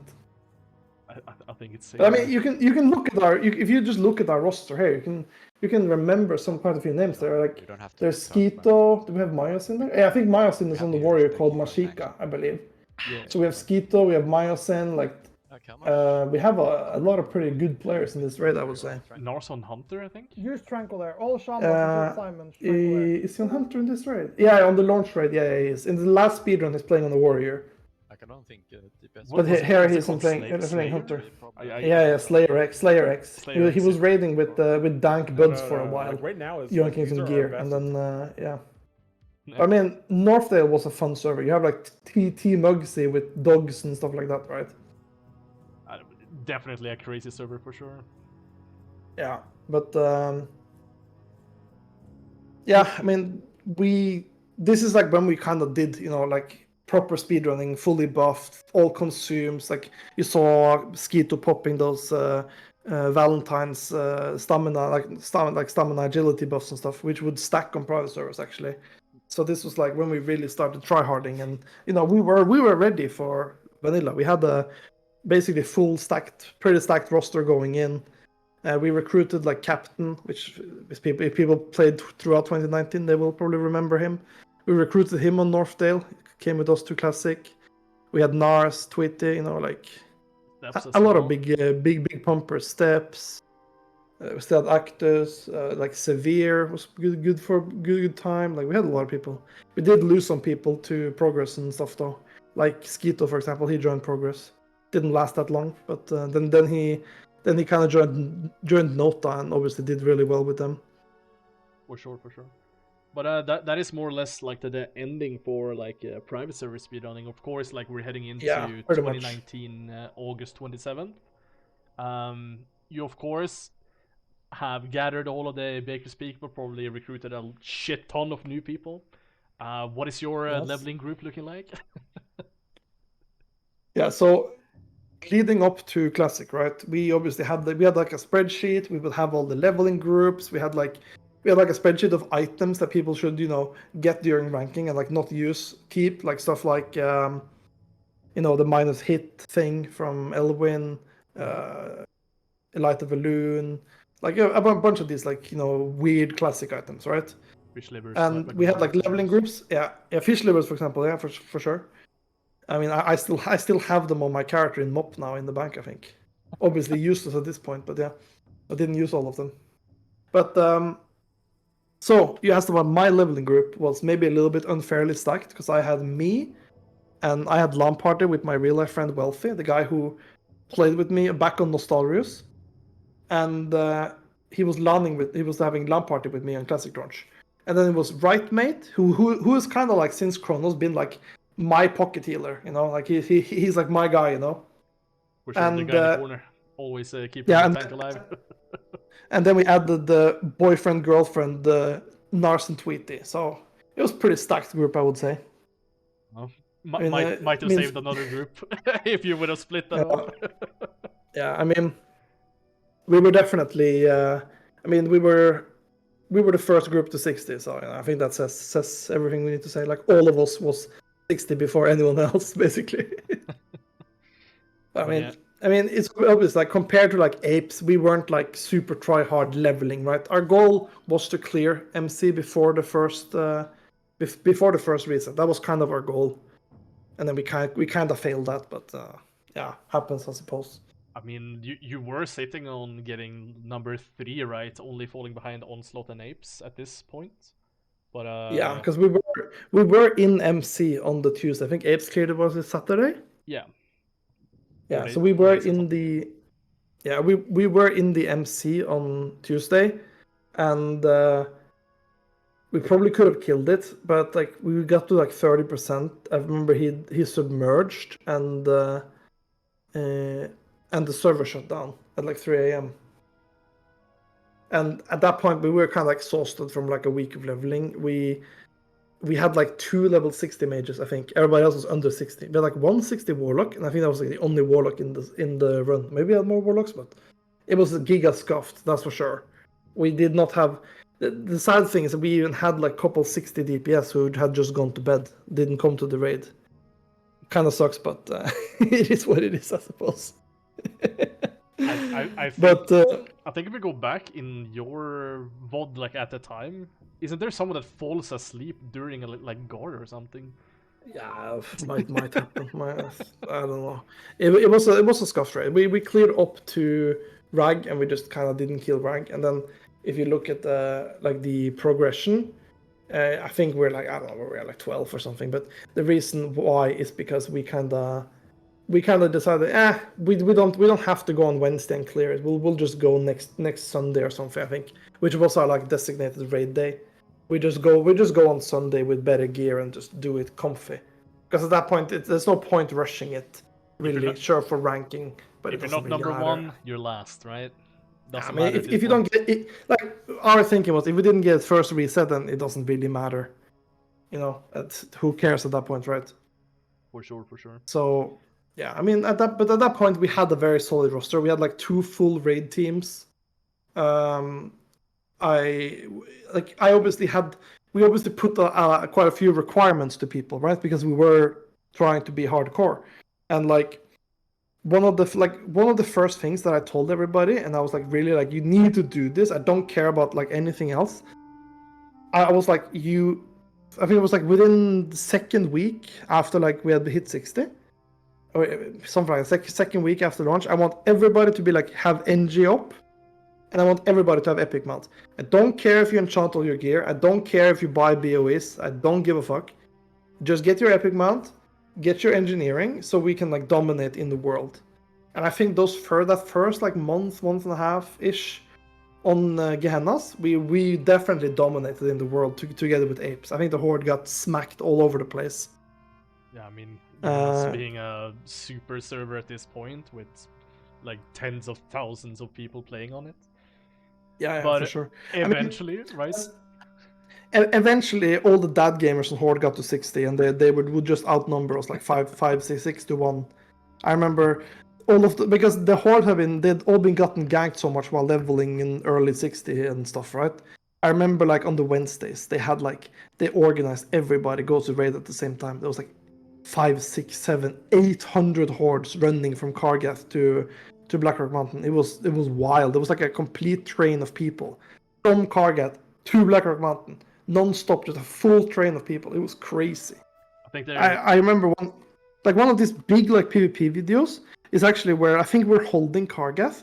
So all the hordes decide, okay, we're taking the Zeppelin from Durotar to Stranglethorn Vale, and then we're gonna walk from Stranglethorn Vale, right? I think there's like a big video where it's like this. I think there's almost 1,000 hordes running together, right? And I think we are like 250 people like trying to defend the mountain. And I think we clash in Burning Steps, and it just turns into a complete lag fiesta. I mean, I guess something we didn't bring up, right? Because we were used to having large-scale PvP battles on private servers as well. Hundreds and hundreds of people. Yeah. Not only in the mountain, but on the world bosses. Yeah, I think one of the famous ones is the Green Dragons ones. I think like it's like Apes or Monkey News has like a video about that. Or maybe this is Mage from Coalition. I don't remember, but there's a couple POVs. You can actually see my character in that one, because I was there, of course. That was like crazy. That was like crazy fighting, because I feel like we are like 2 alliance raids, or maybe 3, 2 or 3, and Horde are like 5, 6, 7, 8 raids. They're outnumbering us so hard. Yeah, the Horde coalition was large. Yeah, but the servers aren't lagging, so we have this epic fight in Hinterlands, right? Yeah. This epic fight. Yeah, I'm sure like a lot of people have seen those videos of the World Dragons. It was crazy. And it was playable. It wasn't like, it was laggy, yeah, but it wasn't like completely frozen. You can't do anything like it was in Classic. I mean, there's one thing I forgot to kind of say before Classic launched, was that Mitos, me, and some other like guild leaders, mostly Mitos was like organizing this, but we had a Discord server where he had invited like leadership from all like the top recognized guilds, like a lot of big guilds. to decide, because we wanted to get like a stacked server, right? Mm-hmm. I remember we had this like spreadsheets in this Discord about which servers, which guilds were going in Gehennas, because I think Progress kind of dodged. Like Lord Sly, he also kind of dodged. I remember. I think But the official thing that he said was, "We chose Gold Mag. Why swap when everyone swaps to Gehennas?" Yeah. I mean, creds It is. creds to him, but he's definitely like headstrong, you can say. Yeah, of course. He's Norwegian as well, right? I mean, yeah, for sure. I mean, he's definitely a personality in the classic community for sure.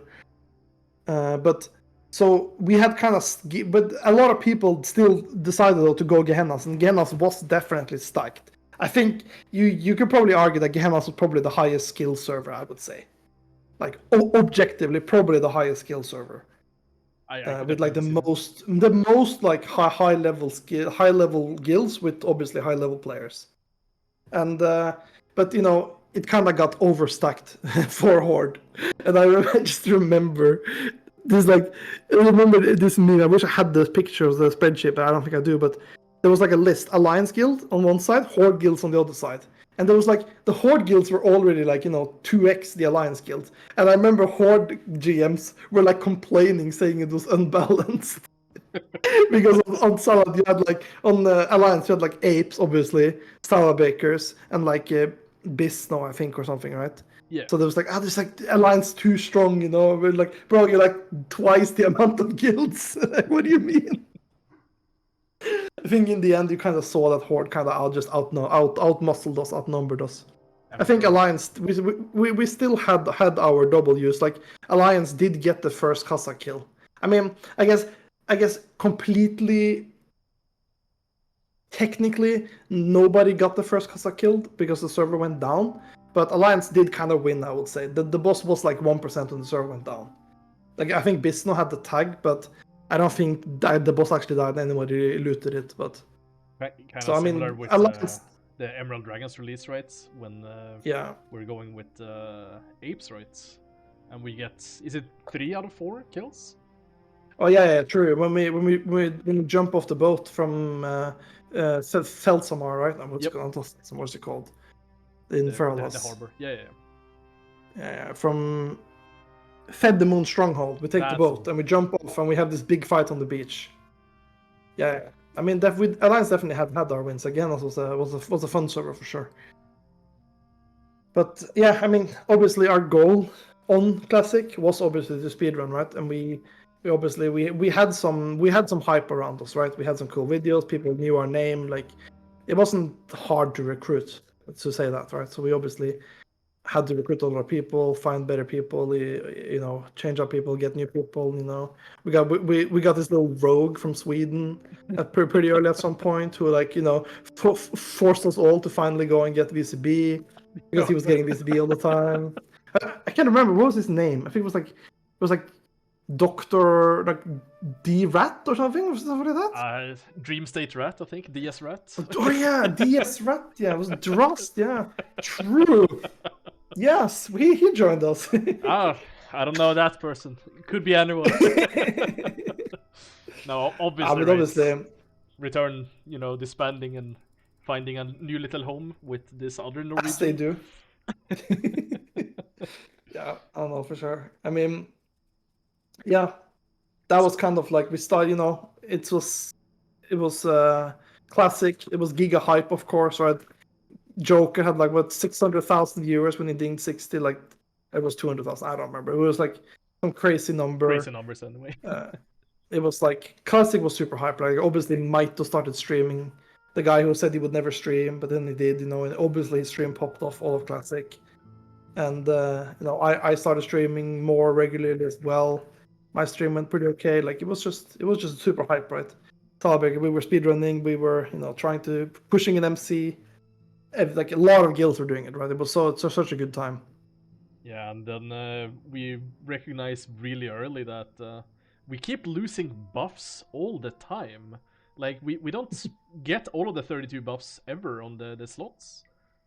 But this Yes. weird little mechanic where Blizzard forgot to change a little thing from our Yeah, I perspective, mean, at least. there was a lot of like clunky stuff, like the buff cap, right? Where there was like a bunch of also like obviously we kind of knew about the buff cap, but on classic you would just lose your buffs, right, if you went over it. And what was it? Was stuff like, if you had thorium spike on your shield, that counted as a buff Yep. slot. And Like any like set pieces, like the yeah, set and, bonus like, was a buff. yeah, and like if you enchanted your helm and legs with 8 strength, that was like, you gotta take those off, bro. You're buff capping yourself. I remember we were running around with Lionheart helms unenchanted, right, looking like noobs. And but we did it because you would lose your world buffs. I remember there was a lot of drama about that. I remember like we kind of made fun of Skeeto one time because he was tanking all the dogs in MC and he lost all his buffs. He lost like his VCB and everything to buff cap.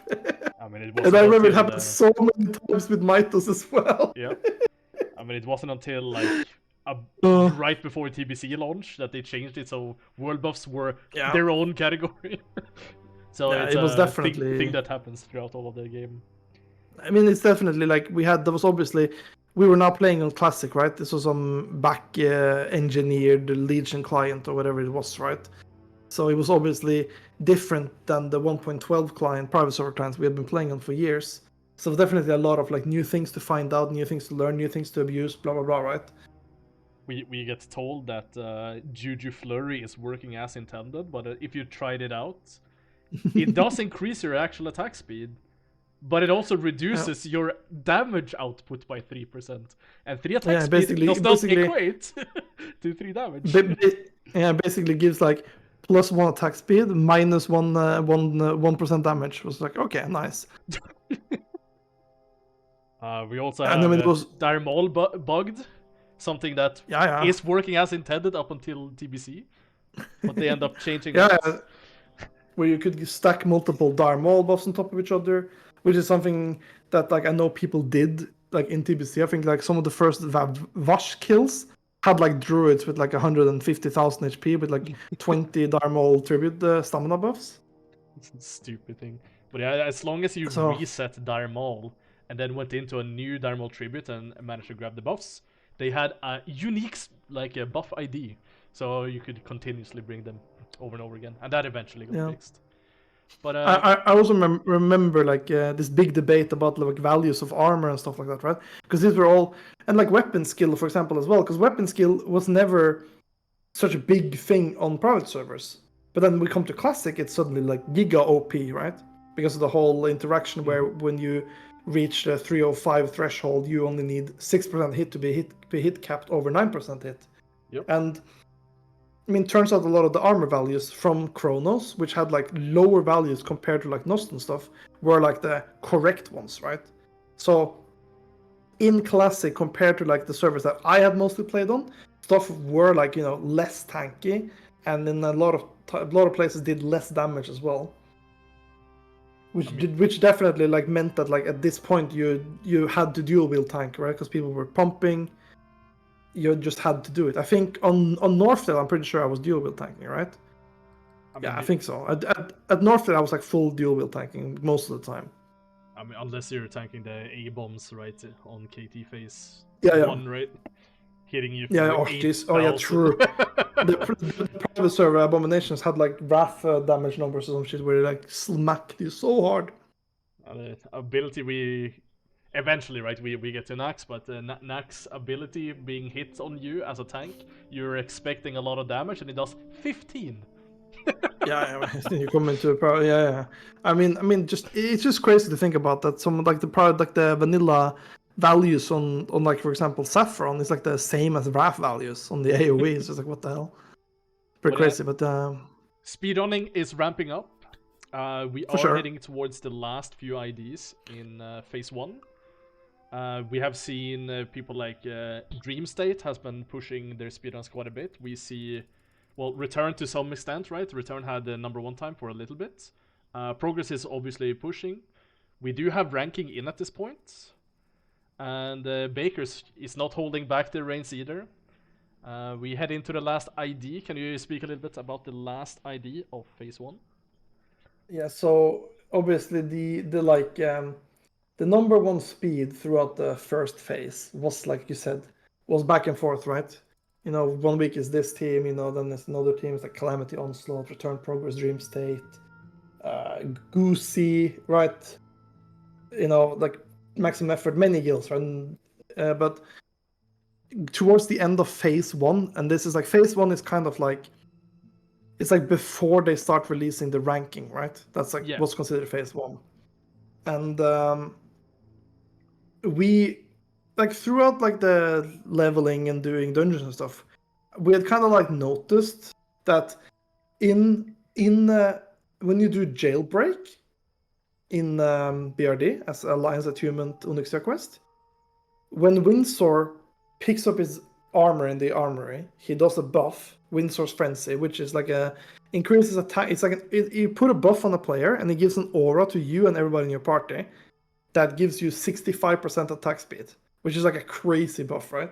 Which is just intended to be used in the instance. But I don't know when or how we noticed or what it was. I can't remember exactly. But basically, when you stand next to him, you get the buff as well. So we decided, let's bring this into like MC for like the last raid.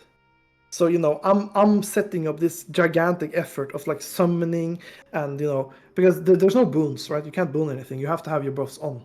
So getting into the mountain is dangerous. You always have to watch about being ganked and blah, blah. So we set up this gigantic effort to basically have people go into, because you have to start a new jailbreak every time you wanted to get the buff, right? So we send, like, I think I to this day on my like mage that I haven't done jailbreak just because I kept abandoning the quest to start it over and over and over again.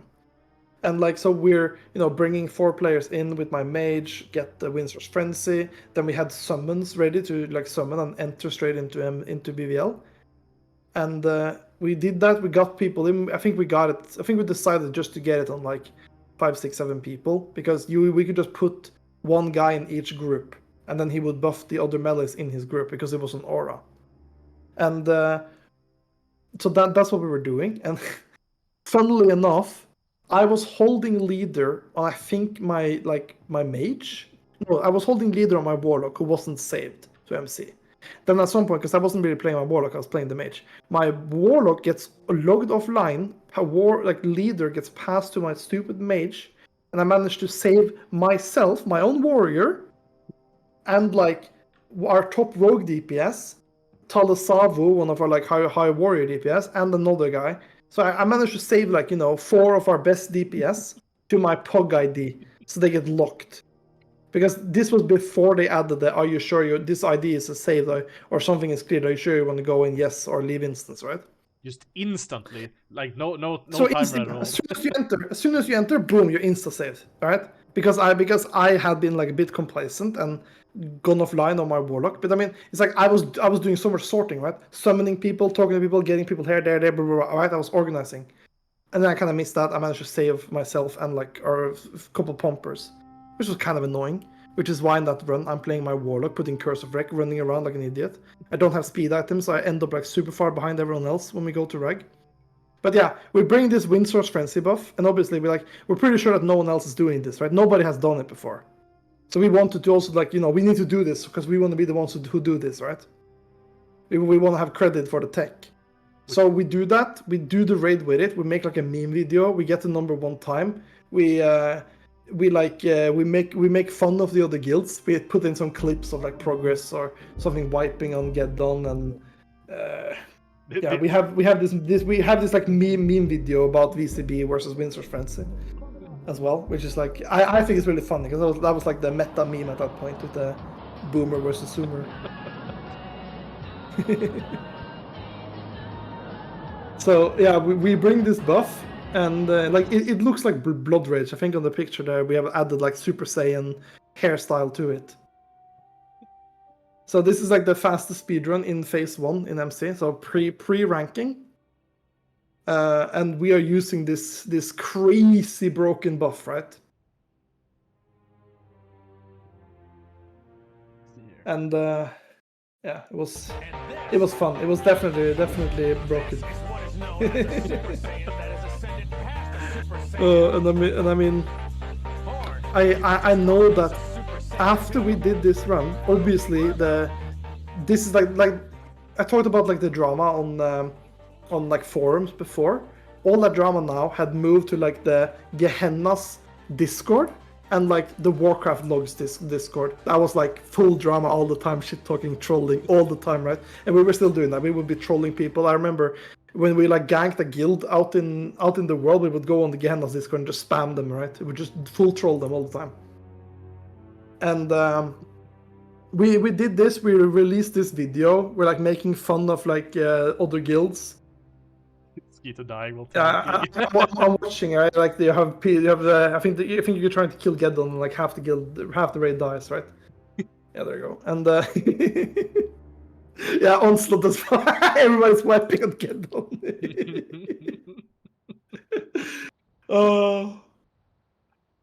Yeah, so like we're doing this, right? We're trying to like cause a little bit of drama. It's not like I don't think it's mean, right? It's more just like friendly banter, you know?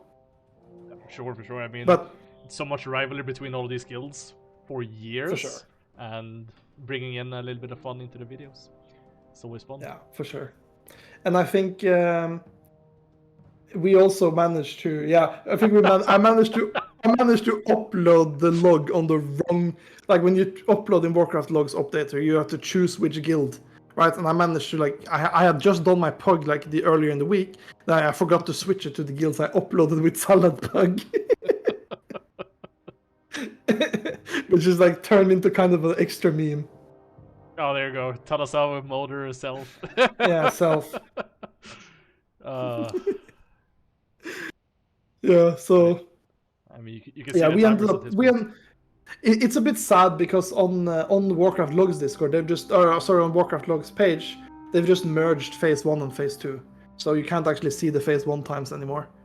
You have them there on the picture, right? But yeah. So yeah, we got number 1 Phase 1 speedrun, and yeah, like I was saying, after we did this buff, I know that like you, for example, in return, you guys were gonna do the same. Progress were gonna do it. Like a lot of guilds were like, okay, fuck, we need to go raid with this buff now. This is broken. This is OP, right? We had it set up to go in with return, and Progress had it also already buffed. And the fun little interaction that we don't see here, because you did it before they changed the interaction. Yes, yeah, they changed the buff because they nerfed it. Yeah, they made it so that Marshal Windsor gets the buff himself rather than give it out to everyone around him. Exactly, he doesn't give it out anymore. Which caused another fun interaction. If you can tell people about that one. Yes. So we managed to figure out that all of a sudden, because of the intended change from the WoW devs, now these fucking buffs stacked with each other. Yes, so the people who already had them, right? Yep. So I mean, we did a little bit of a calculation on it because it's 1.65 per buff. And we approximated that you could have about 20 to 24 of them, assuming it used no other buffs. So it's something like, like 100 to 150,000 times the attack speed. If you would have had 32, it's like 1 million. Yeah, because I think what you didn't mention is that the buff now, it's stacked with other people who had the buff, but it was also raid wide. Oh yeah, when we did it in Salabakers, it was group wide, which is why we put one guy with the buff in like each melee group.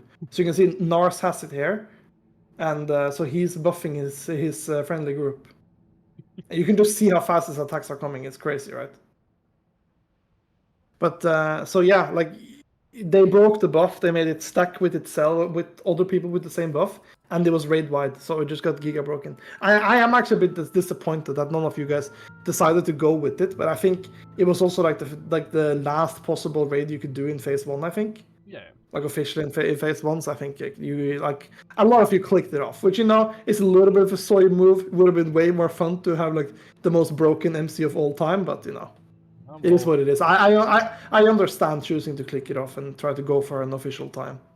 I mean, because obviously the time with such a broken buff would be very invalid. Because of the entire brokenness, right? We had already experienced that with DMT buffs, right? And that's the first time we learned that worker logs blacklisted logs if you have any like bugged thing that eventually get fixed. However, they went back like years later and gold listed them. So yeah, gold listing was a new thing. So anyone that had a strategy that previously were not able to be done would get put into this like semi Hall of Fame type situation. From you can see me in my new Warlock. We have some bad patrollers. We're just hanging around. This is all tech speedrun, you know, hanging around. I mean, you're used to pre-clearing, right?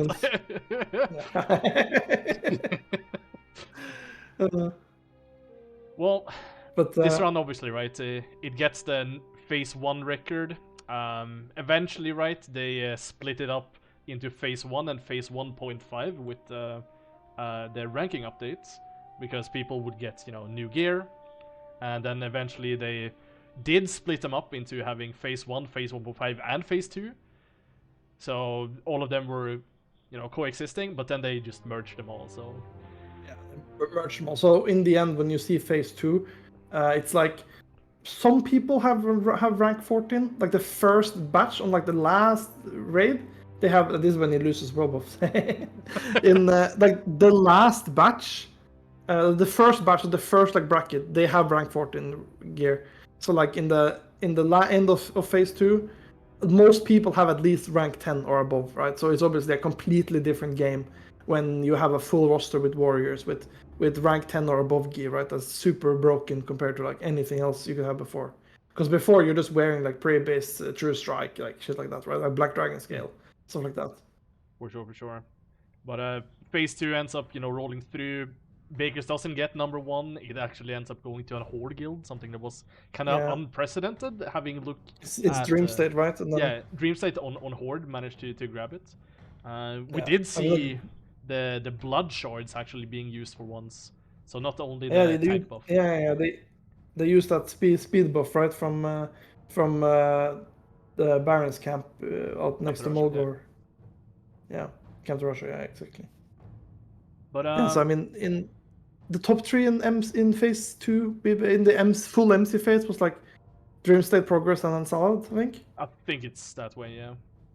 I think Return barely gets 4th at that point. Either way, Dream State snags the win at that point in time. But we do head forward into Black Valera, obviously, and we have, you know, the little bit of a controversial part. We have PTRs being introduced. Yeah. What is your opinion on PTR gaming? Right. We've had quite a bit of guilds on private servers, right? Opt to run PTRs, but Bakers has not been known for it. Yeah, I mean, honestly, like to me, I just feel that PTR goes like against like the whole like idea of like WoW vanilla raiding, because to me it's like some of the like beauty and some of the like special thing is that you have one lockout per character, right? You have that one lockout. I feel like you're supposed to make your lockout matter. And if you can just go on a PTR and just do it over and over and over again, it just feels a little bit cheesy to me. And I think obviously BVL strategies evolved over the course of the expansion, right? I mean, it's like something I brought up earlier, which is something we also did later in Classic, was the whole thing where we would log off between bosses and have death wish on every boss, which was obviously huge drama on Warcraft Logs Discord, right? Because a lot of people take parsing pretty seriously, right? So there was so much drama about that. Everybody started doing it. You know, people started waiting for Rex and like all kinds of crazy stuff, right? So you had like Warcraft Logs ended up implementing all these kinds of rules to like, you know, you can only have this amount of death wishes based on your total speed and blah blah blah, right? Yeah, I mean, but there was definitely a drama around that. We had some of the, I think, Chinese guilds do like 9-hour Black Valera clears. Yeah, the 9-hour MC would wreck every boss as a dream, right?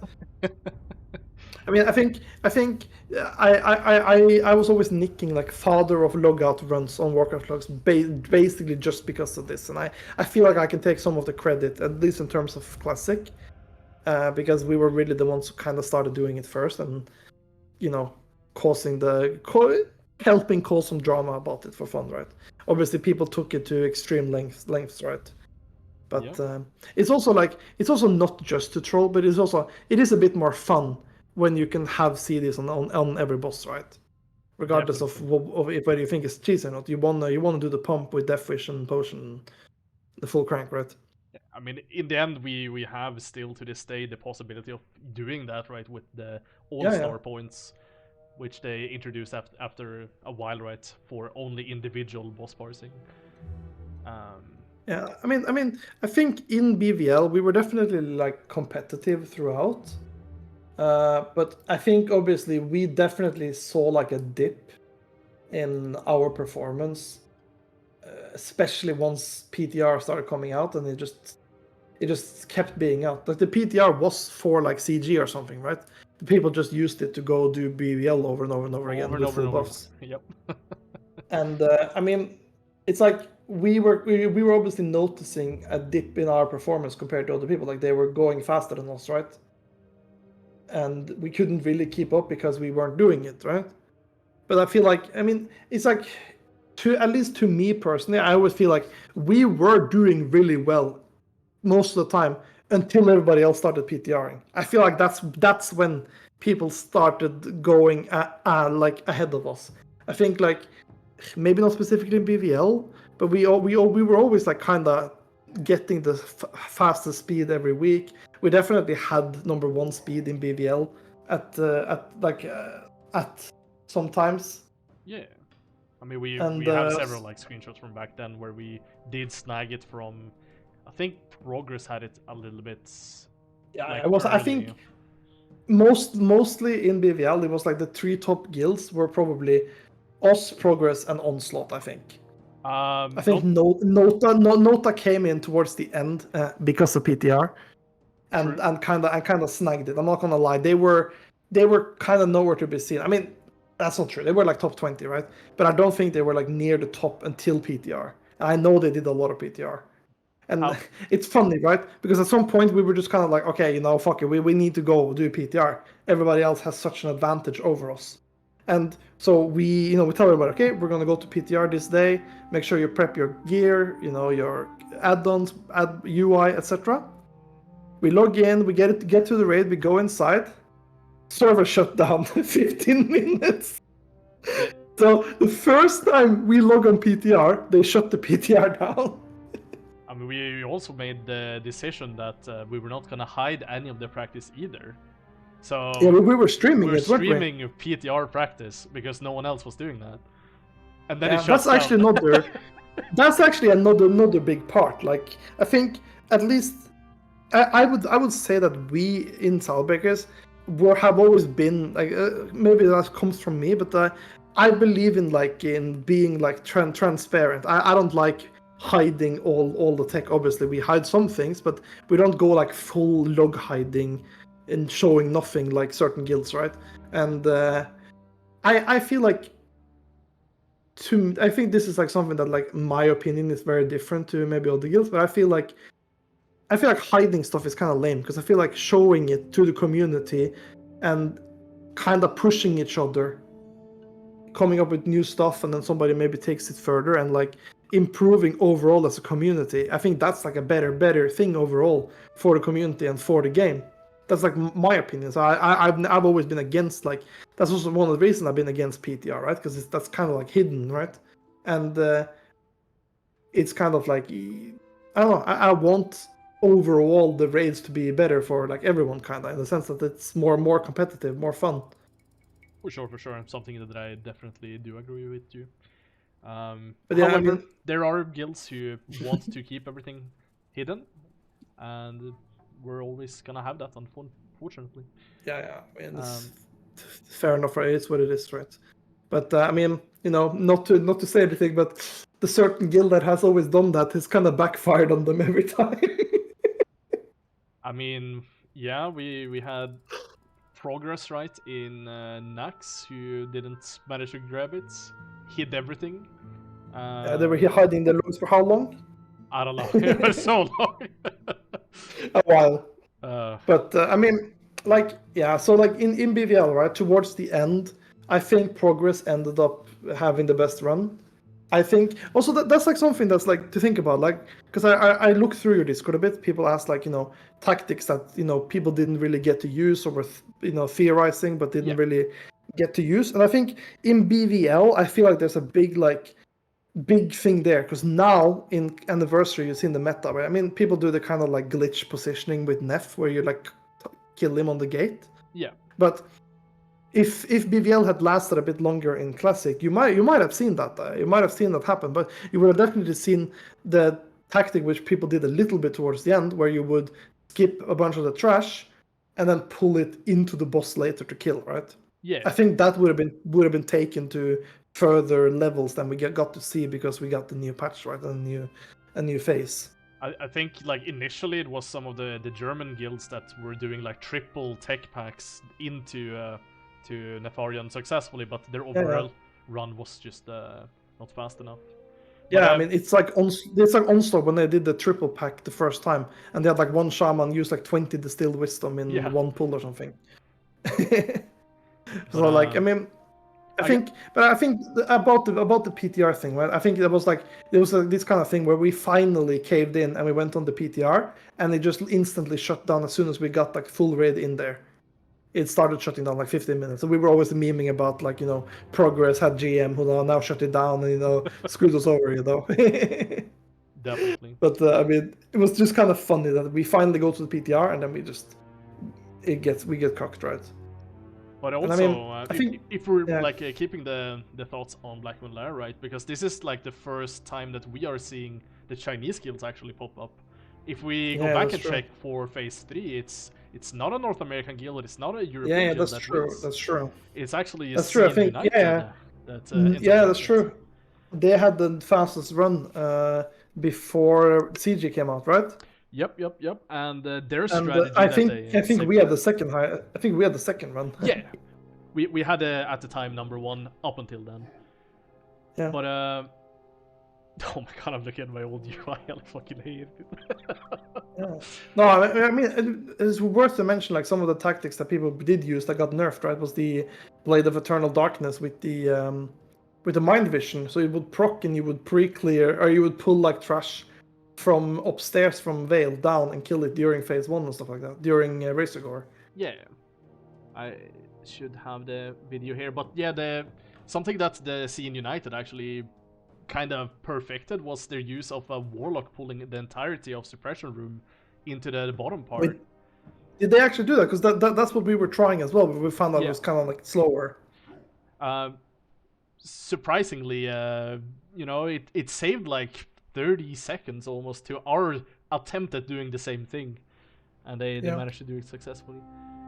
I'm just looking. Yeah, I remember that was something we were trying, and I mean we did pull it off a few times, but I felt like we didn't feel that it was like consistent enough to do it. I think, but I mean for people wondering, you have a Warlock run up right after Vale while you're killing the trash.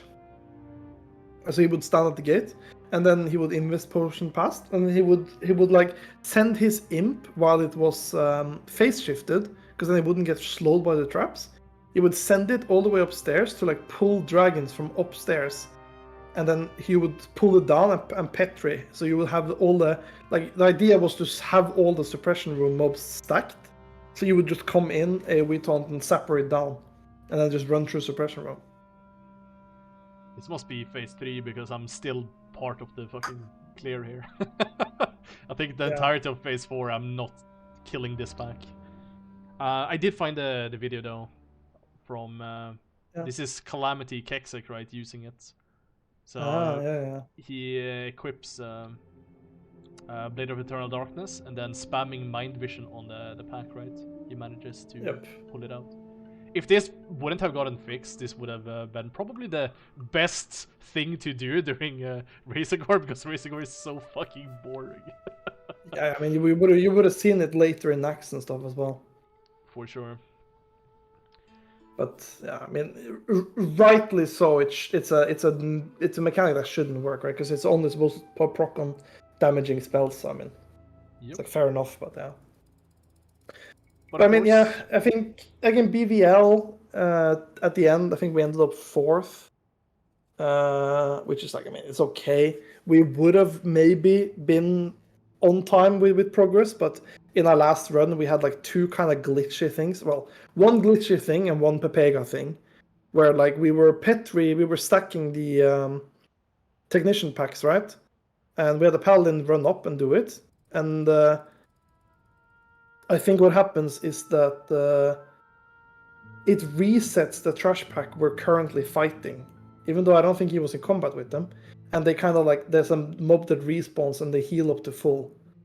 And so we lose some time there. And then later we have a mage do the little whoopsie and ninja pull, I believe.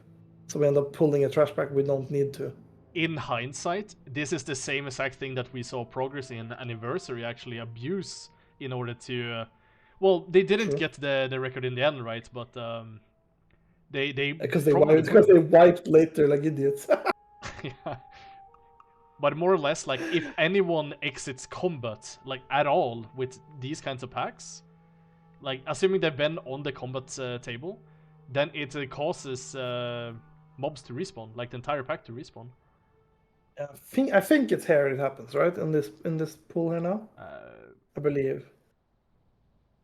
We should have it in a little bit. The pool happens, right? Maybe it's not in this raid, this run. It might have been in the maybe, one. Maybe yeah, it was one maybe previous. This is the ninja pool. Yeah, maybe this is the ninja pool. Yeah, There's definitely something that goes wrong in this raid. I think it's the ninja pool. It is. And this is the cool one. Yeah. Yeah, because you can see him on the ramp. There, see him, the stupid mage right there, wanding. You see him. Like, look at him now. Look where he's going. What is this positioning, bro? Not like this, bro. It's gonna strafe up. Oh, he's up there. Oh, you can't see it You quite. see that he's up there, though. And look now we have some friends.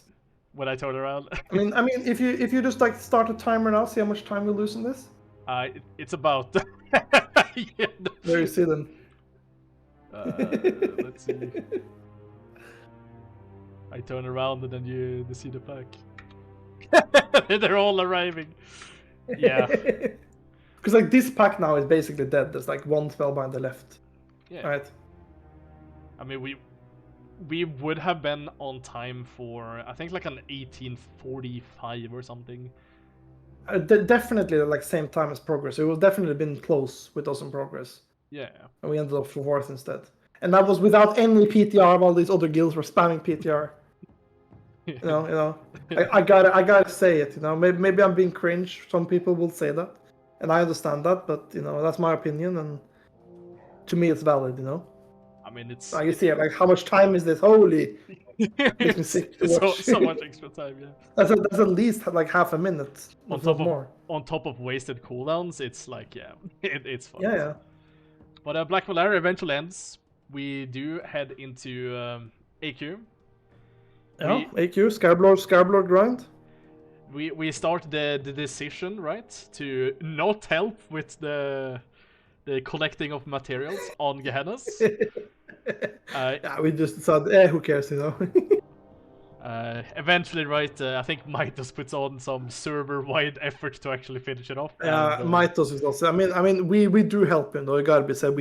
I think we donated like 30k gold to buy mats on Horde. Like it wasn't just us on Alliance slacking; it was Horde slacking as well, like Dream State and stuff.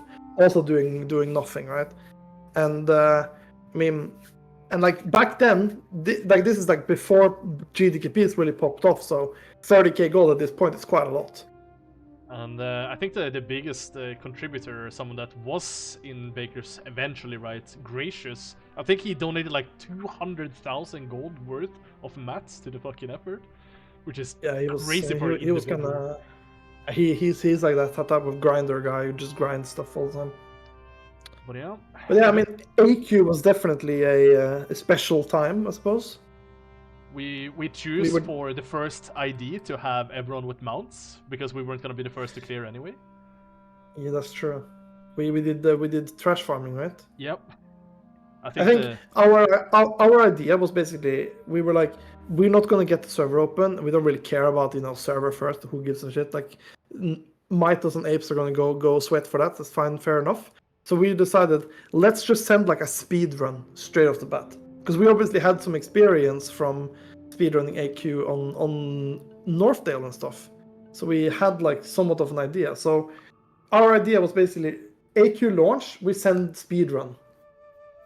Right, so we get the number 1 speed. We can go around to brag about being number 1, and we also put a early benchmark for other people, right? I think this is the second week I have I have AQR. You have your Ripper, so. Yep. First week I steal the Ripper because I never got a single weapon and I didn't rank to 14. End up with swapping. Fair enough, right? But yeah, I mean, AQ was obviously like, you know, the tactics evolve over time. I think we started doing like the blender pull where we pull all the guardians together outside of 3 bugs.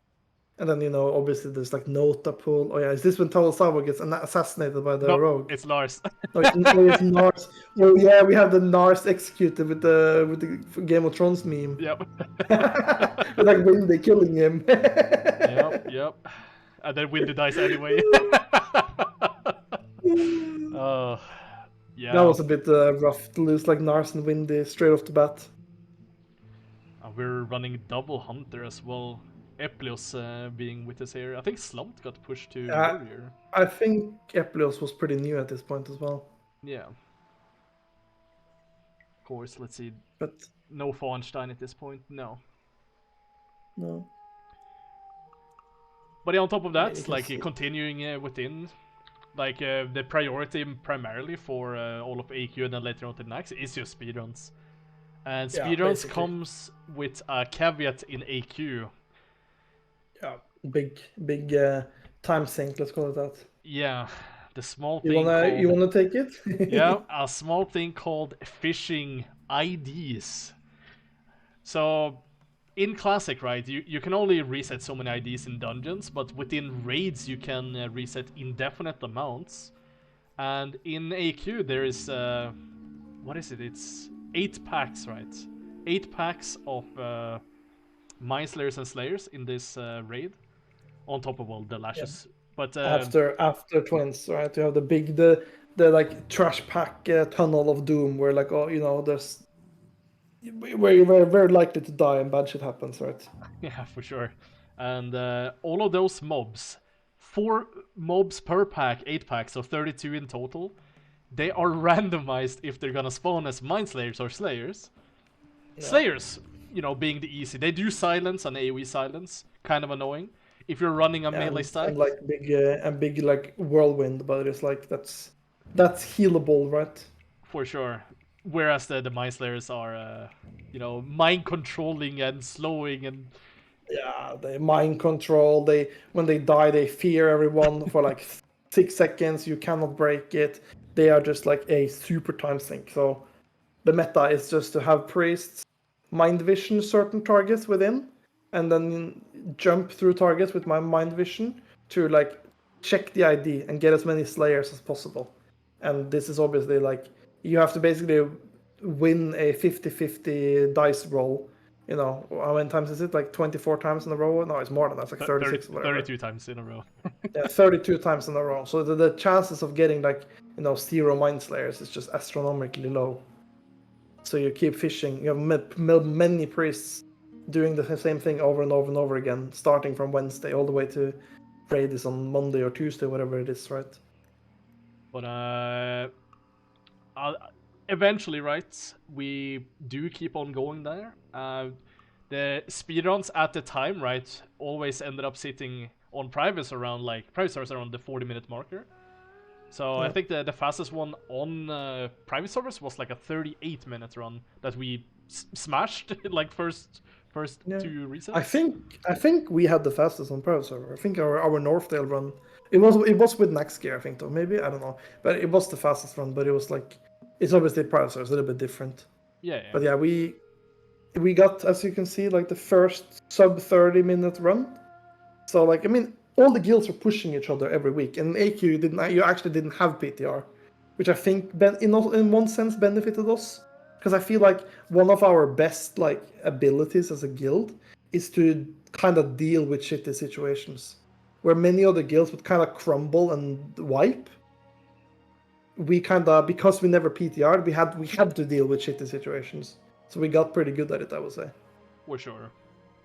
For sure. But yeah, getting the sub 30 here, huge milestone at the time. Looking back in hindsight now, with anniversary runs eventually coming up, you can actually see the fishing week right here on Talasafu. But he had a priest he was using. yeah, he also has a find herbs on, which is a buff slot at this time. Oh yeah, true. He even has a weak card to tell him in the middle of his screen. Oh, Cadet! Oh, what a legend! Look at this roster, huh? Cadet, not holy. Cadet short hair and kept up facial hair as well. Yeah. Yeah, he hasn't entered his full like bum face yet. Bathrobe, long hair, long beard. Yeah. My boy Steps, of course. So many good players gathering into the same guild at this point in time. I mean, I think that's like, I would kind of say that we kind of had the like most raw talent, you could say. I would probably argue that we had the most raw talent, but we were also kind of gung ho to YOLO at times. Yeah. And not like lots of raw talent, not enough discipline. That was kind of our downfall, our weak point. What was it? Highest DPS, lowest execution. And in a speedrun, our execution rank was always horrible. I think I remember in one AQ we got like rank 1 execution in our Sunday Funday raid. But our speedrun was always very go. If it was a world record by Bakers at this time, and it didn't have 6 deaths, then was it really a Baker's run? Yeah. But yeah, speedruns always kept climbing anyway, and eventually, right? I think just the overall hype around speedrunning at this, especially like going into late BVL and into AQ and Naxx, it was just super hype across the board. You could literally see Dad Guild speedrunning. You could see like people on PvE servers, like all kinds of people. Like DMF weeks were like giga hype. People were speedrunning. People were pumping. It was just good times overall. I think like that's like big. I remember we would sit on Discord, right, and we would like find some random guy streaming WoW, and it would be like some guy on some whatever server doing his speedrun. Obviously nowhere near like top 10, 20, but they're still speedrunning. They're still doing the things. They're still pumping. Fully buff sappers. Doing some of the tactics, and blasting Eurobeat. And like to me that was just it was always so fun to see. So I just see like everybody was like actually like really excited about this. It wasn't such a niche thing that it had been on private servers and early classic, right? It was way more like everybody was doing it. I mean, and this is the infamous grinder pull here. We're pulling like, is that 2 packs of Guardians? Holy! It's 2.5, right? Because we have some residual ones, so it's the blender pull. Yeah. Blender, man. Yeah, it's the blender, exactly. This is like our early like AoE pulling in AQ. I mean, eventually it gets. I mean, it's definitely a decent pull, or definitely gets like min-maxed a bit more, of course, with the Nota pull. It's just too good. It's just too good, yeah. Same exact quote. Yeah. But yeah, at this point in time, snowballs would have worked as well. Yeah, so, for sure. Anytime you get knocked back, you can snowball. It definitely not very used yet. Yeah, it does get broken eventually. I think some people used it a little bit, but yeah. Wasn't that widespread, at least. Yeah. It's definitely like this. People, even now, people are still like innovating. Obviously, like now in Anniversary, it's a little bit different because everybody's rank 14. So overall, the raid strength is just quite a bit higher, right? For sure. I mean, even because like back in Classic, where we had like a bunch of people transfer to other servers and they would get all the bracket 1 spots on these dad servers because they were in the big Discord with the rest of us. So had a bunch of people transfer to like small servers and rank and then transfer back, and it was like poaching rank 14 people here and there, and like because like say even if it might not be the best player, just having the gear goes a long way, right? Oh, for sure. I mean, just having the gear means that your average kill timers is probably like minutes faster compared to the average speedrun guild at that time. I mean, I think just overall between like the guild speed running, the community at all, it was just hype, Everybody was hyped about DMF. It was just it was a thing, You would watch Sour Bakers, you watch Progress, you watch Onslaught, Dalit, Talasavo. You just watched all the different guilds, right? It was sorry, I meant Tetsu is what I meant, not Talasavo. Yeah, for sure, man. For Discord Progress, watch parties. Like during when it was speedrun week is huge. around, you just wait for someone to ping in Discord. Bam, they're running. Come watch. Suddenly you have like a Discord call with like 20, 30 people, all just discussing like what is going on. We got my goat hunter Iron Gooch coming with me, pulling all the shit, being a fucking gamer. Let's see. But yeah, this is not the fastest run in the end of the phase. Obviously, we. I mean, even now though, this run is still pretty fast. Like, what's the time anniversary now? Like 25:11. Yeah. So even now, this run is still pretty fast. I would say 29. Definitely. I mean, we obviously had the better run later in AQ, but even now, that's still respectable. I think this is still faster than the fastest Horde run overall. Like, there hasn't been a faster Horde run to this day. Of course, we're probably gonna see progress and whatnot. Now in the anniversary, probably gonna do like a low 26, I'm assuming. But, yeah, there's definitely still some skill to this run. Yeah, I'm just looking. What's the time of this one? 29:37. I'm looking back at Classic, right? And number 7, which is a Horde guild, is the only. It's only 6 runs overall that's faster than this run, and like this run was quite a bit before like the last run. So this was pretty early, well, early-ish in the AQ patch. Yeah. And it's still such a solid run that it would have still been number 7 overall in Classic. For sure. So like I mean, we were definitely like strong at this point, right? And I think not to like take anything away from Nota because they always obviously did well, but I feel like we should have gotten the number 1 AQ. I think that's the one that annoys me the most that we didn't get. Yeah, it's the number 1 in AQ. I mean, we have the fastest run then by Bakers, which was I think beaten by Nota like a week after. It was no. They ran before us. Oh yeah, they ran a couple days after them. Yeah, and we lost by 5 seconds. Like. It's like, we have this one thing where we lose so much time. I think looking at like the breakpoints, they are faster in this first part than we are, but we fucking destroy them in the rest of the instance. Like between Huron to Twins, we are like the fastest ever, and I'm pretty sure from like Twins to Uru, we're also like the fastest ever.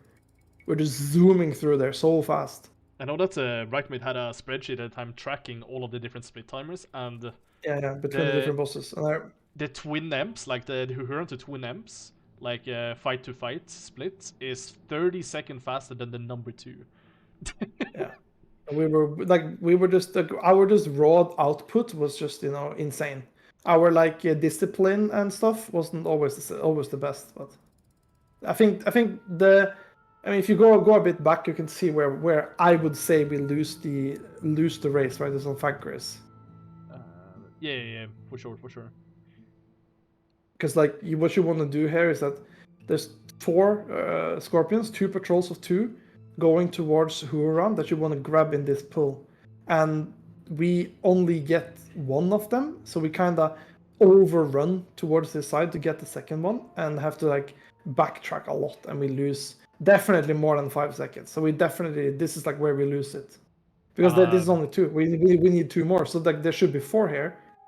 But like there's only 2, and you can see how far. So we're like kind of like, what are we doing? We need to go get them, right? So like this is like such a time loss. It's a 30+ second time loss.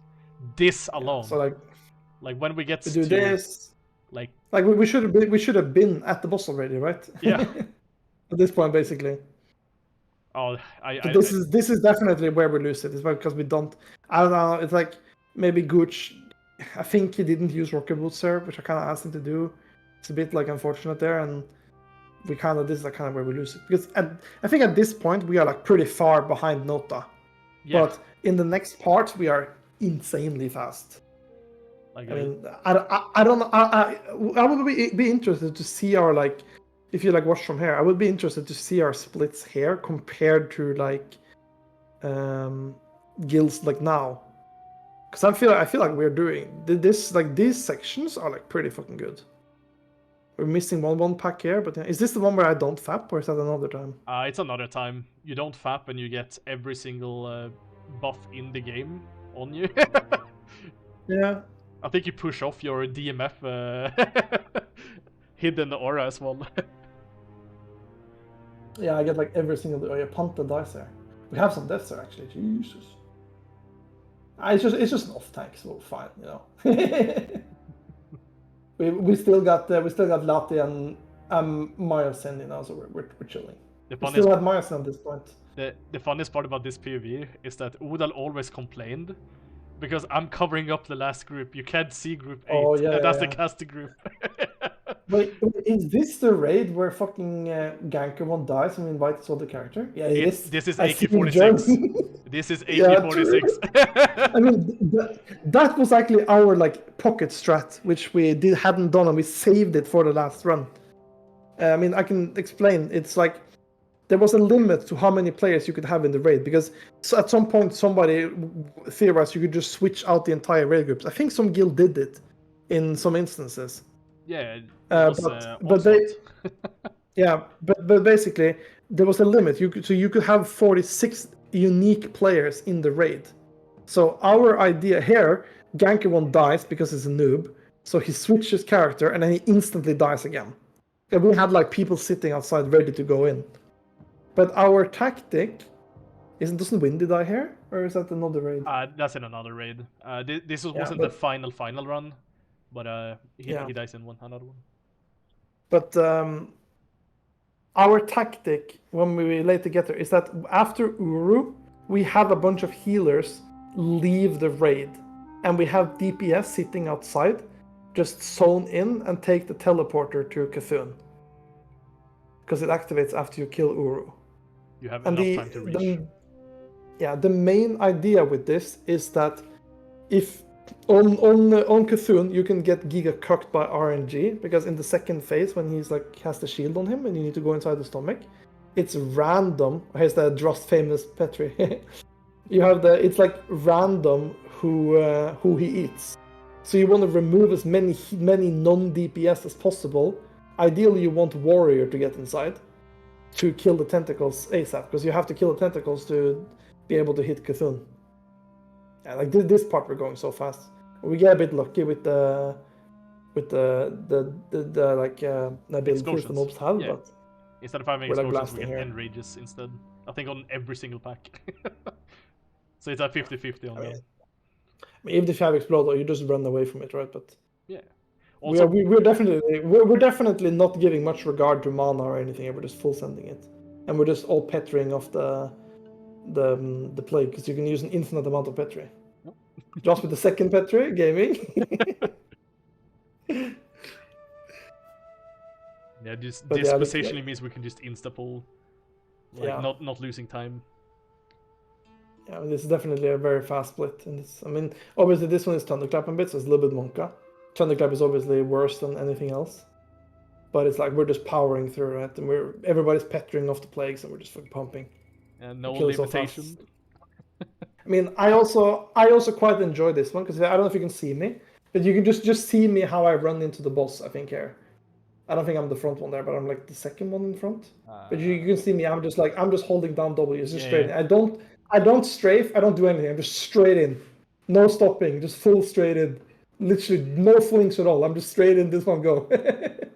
I mean, there's so many speedruns. There's so many speedruns even now where they wait. Yeah, where the tank, like, even if he just waits for a split second, you know, I'm just straight in, no hesitation. I'm just like, you know, I'm trusting my healers to be with me. I think that's like a general thing that a lot of people don't really like. Maybe healers as well don't really think about, but it's like there's like something mental where you as a warrior feel like secure. If you, especially if you have like incoming heals on, you see that there's always a healing coming. Then you feel more comfortable to like take quote unquote risks. Like for example, I just run in there, not sure if I have healers with me, but I know I trust my healers to be with me, right? So I can just play more reckless, so to speak, right? So I trust that they're gonna back me up. And I think that's something that like a lot of people don't really think about, is that like the feeling of like of safety, security. I don't know what to call it, but the feeling that your healers got you, so you just fucking send it. I think that's one thing that could like help a lot of like tanks to like feel that like they feel a bit more secure in the healers, and not like doubt them in moments where you really need to push it to go fast. I guess that's something where like guilds like, well, our guild and Apes, who had incredible healers, I would say. I mean, Apes' healers probably carried that entire like guild. They definitely carried a lot of Pepegana sometimes. Yeah. I feel like they just had people who were used to PvP and were used to predicting damage, so they were like good at just playing the game. They wouldn't like I would say they had like a big group of people who were proactive healers and not reactive healers. For sure. So I feel like they always played really well. This is obviously a Giga Scouted ID, so there's almost no Mind Slayers, right? Slayer. We had like one or two? This one is the 90,000 ID. Yeah. How many Slayer Mind Slayers is it there? It's 1 and 0 Lashers. That's a Giga. I think, didn't we end up paying the guy who got this ID like 15,000 gold or something? 25,200 euros. Okay. Jesus. Yeah, we were definitely giving people money to scout IDs, because it took a lot of time to do it, right? Yeah. I mean, this point, didn't we get this ID pretty early and we held it for like multiple days? I know we did that quite a few times. It was the run where we were gonna have the really good AQ-46. Yeah. Look there, look who's dead again. The guy we swapped in. Oh yeah. He was on his rogue first, and then he switched us to his warrior, dies in both. Then let me tell you, he got a lot of shit for that. This run, right? It's really good. Nothing much to say about it, but with the scorpions like fucking us over, and then the knowledge that we learned afterwards, where using a petrification or DI doesn't actually work. At least in this version. That even if you're like sitting in a petri, the boss can still try to eat you, and then he just doesn't eat anyone. Because I think you see that like that he's supposed to eat someone after like 9 seconds or whatever it is, and he just doesn't eat anyone. Yeah. I think that is that Krugs. In this run? It's Krugs, yeah, in this run. Yeah. Because like I think at this point you can see we're missing people in the red. And you can see there's like missing a bunch of healers here now. Because they have left the instance, they've Hearthstone out. Yeah. And some of them are going to run into the glare to die, I think. I think for some reason he saved it. Yeah, I think Krugs was supposed to kill himself, but then he just doesn't do it. Yeah, he petries and he stands in the back. Yeah. Because I'm pretty sure you see that there's like he doesn't eat anyone. Because he's supposed to eat one pretty early, right? After his spawns. There's Udal in a DI. And then Krugs is standing with petrification right there. Yeah, at least the DI does, it kills the paladin, right? So it removes one player. Yeah. So I think the DI works, but I don't think the petri works. At minimum, sure, do not use the petrification. In this client, we don't know how it works now, obviously. Yeah. But yeah, so Scorpions... Like right now, like I think that's the first time he eats someone. And you almost have the eye spawning already, and there should have been 2 people down already. He's a little leg knock as well. I'm pretty sure we save Death Wish for if we get downstairs and people wreck downstairs as well, right? Yeah. What you should be doing is phase 1 Death Wish into only wrecking in stomach. That is the fastest overall. But you see they're cranking the tentacle now. Got 3 warriors down there. Like it's already dead now, so. But we definitely lose some seconds there because we don't get someone in first time. Yeah. What I've noticed, by the way, is that you hit Whirlwind all the time on him now, so they definitely changed something. Like, as I saw you missed your row in there, but you definitely would have hit it now on anniversary. Yeah. Right now, Yeah, I'm standing in the correct because you position. jumped. Yeah, because you jumped and got it there. But like right now, you get hit like way outside. But yeah, GG. This is when Oda says, "Are we a good guild now?" Unfortunately, Yeah. it was not number 1. Yeah. Yeah, because of that stupid, mostly the Scorpion. But AQ ends. Everyone is complaining about AQ 46. Everyone is complaining about Flask of Petrification, Flask of Distilled Wisdom. Yeah. There is polls being put up on workup logs. Distilled Wisdom gets pushed through. Like, people still want to keep using it, but Petrification gets limited to 5. Yes, it does. Which obviously changes a lot in Naxx, right? Because in AQ you could just petri off the play, you could just petri to save yourself. Like, there's no limit. I remember, like, in my GDKP, I remember Eggnock was sending like 9 petris in one raid, right? Because he didn't want to die because he was a pug, right? Every single time as well. Not like he's like having a mechanic, right? It's just he's over aggroing Petri, and then removes it, and then keeps going. Yeah, but yeah, I mean, going into Naxx, you obviously have the launch where, like, we kind of wipe on the first trash pack almost. Maybe a little bit over cocky call by me, and then maybe a little bit soy by everyone else, in my opinion. Obviously, I can take that, be man enough to take the blame, but I'm just saying that if people had like done like followed my pathing, we would have been fine. But it's like people kind of stand in the middle, and it just kind of turns into a shit show. And we basically lose almost the entire raid right off the bat. I think we still ended up. Which position did we end up with in the end? 6th, I think. We almost beat Apes as well, who had world buffs up until Saffron, and then they wiped off Saffron like 5 times. Yeah, so I mean, we ended up 6th, right? And we did the whole raid without world buffs pretty much. I think that the few people who had it died on Thaddeus as well, because the Thaddeus fuck up. Yeah, true. Was it right mate this time as well? I don't remember. I've like blocked out this run, in my head. No, but I mean, Naxx, obviously the start. I mean, obviously we've never really been like super try hard for number 1, but we did want to get a good position in Naxx because I feel like we had a lot of experience with Naxx, with a lot of us having played Naxx a lot on private servers together, right? But we kind of were. I was maybe a little bit overconfident. Should have been a little bit more careful. So what happened. But I mean, we still put up a very respectable time for the rest of the raid. I mean, when you're doing Diamond Flask set. Oh yeah, holy. I'm healing gear. There's the boss. Oh. Yeah. And my gear is on. even as you take damage. Yep. I think I have a clip. I mean, if you keep talking, I can find a clip of me doing a pretty crazy Diamond Flask as well. And now the clip that he's referring to is on Black Nostalrius on the Nefarian, right? No, that's Skittles. Oh, that's I Skittles, have one that I would call even more crazy. But we can keep talking while I'm just kind of looking for it. Yeah, the one that I was mentioned then. Yeah, Skito ends up using Diamond Flask on Nefarian, right? In order to heal up. And I think he uses it like 0.2 seconds before tanking. Yeah, because like on Nefarian, when you kill all the ads and he does the breath, you actually have a second where you leave combat. And as DPS, you can like take off the Onyxia Scale Cloak. But as a tank, you can also switch Diamond Flask and pop Diamond Flask gear, which he does, right? But yeah, I mean that's a pretty fun play to do with the whole Diamond Flask healing gear, right?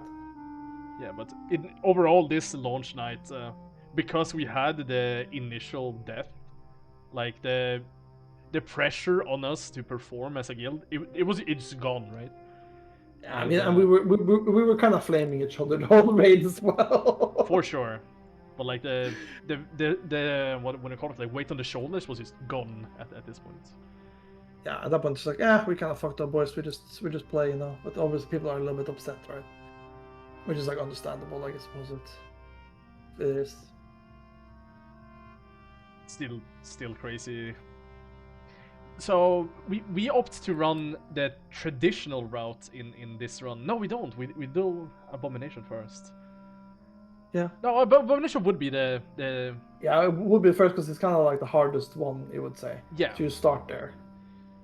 And this was more or less the path that you took on private servers as well. You started off. Yeah, it was. I think the reason the timing of browser was a little bit different because on it worked like you would start the timer on the first boss, so you started on patchwork. Oh yeah. Forgot about that. So yeah, getting any like big like packs dead before starting is obviously better.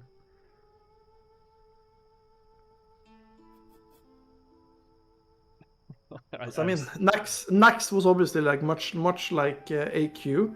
It was just, you know, people were improving week by week. I would say that I would probably argue that we were maybe the strongest guild in the start in terms of like speed. We got the first like sub 1 hour run. We were like putting up #1 timers like quite a lot. Yeah. And then, you know, the bane of Salad Baker's existence came out in like February-ish, I think. Yeah. They released fucking PTR again. PTR is back. And of course, all the soy boys just log straight on the PTR, you know? And our performance kind of took a dip. I want to say we were close to having the sub first 50-minute run. I think we were on pace, but we kind of had like a stupid wipe. But I think at that point we were like 10 minutes ahead of every other guild. Maybe that's a bit like head math wrong in my head, but I'm pretty sure we had like a significant lead to a lot of other guilds. Like when we got the 51-44, after this yes, run, I think that's our last time improvement. Yeah, that's like this run was like really good, and I think we were like pretty far ahead of other guilds. I want to say we were like kind of stomping everyone, and then PTR comes out and people just, you know, they get ahead of us. We kind of have some pretty bad weeks, and we have a little bit of drama inside the guild as well, and we don't perform as good for quite a while. We do end up starting on the PTR because we just feel that, like, you know, we don't really want to because we feel like it's cheesy, but it's just how the game is. We need to do it, right? I think and we do string together some good runs towards the end, but yeah, we definitely peaked early in Naxx, you could say. Because I mean, to me it's like, you know, maybe I sound whiny or whatever, but I just feel like we were kind of owning, and then a lot of people just gets kind of carried by PTR, in my opinion. I just feel like a lot of guilds are kind of like, this is the progress star, isn't it? I forgot about this. Yeah, like how do I say it? They just like, a lot of guilds just kind of don't have the raw skill, but they just practice a lot, and due to the practice they can get good results. And I mean, that's obviously fair enough. Practice is obviously important. I just feel that PTR is just kind of cheesy, in my opinion. Which, you know, some people have that, you know, opinion. Some people prefer to practice, and it's kind of the same in very few games.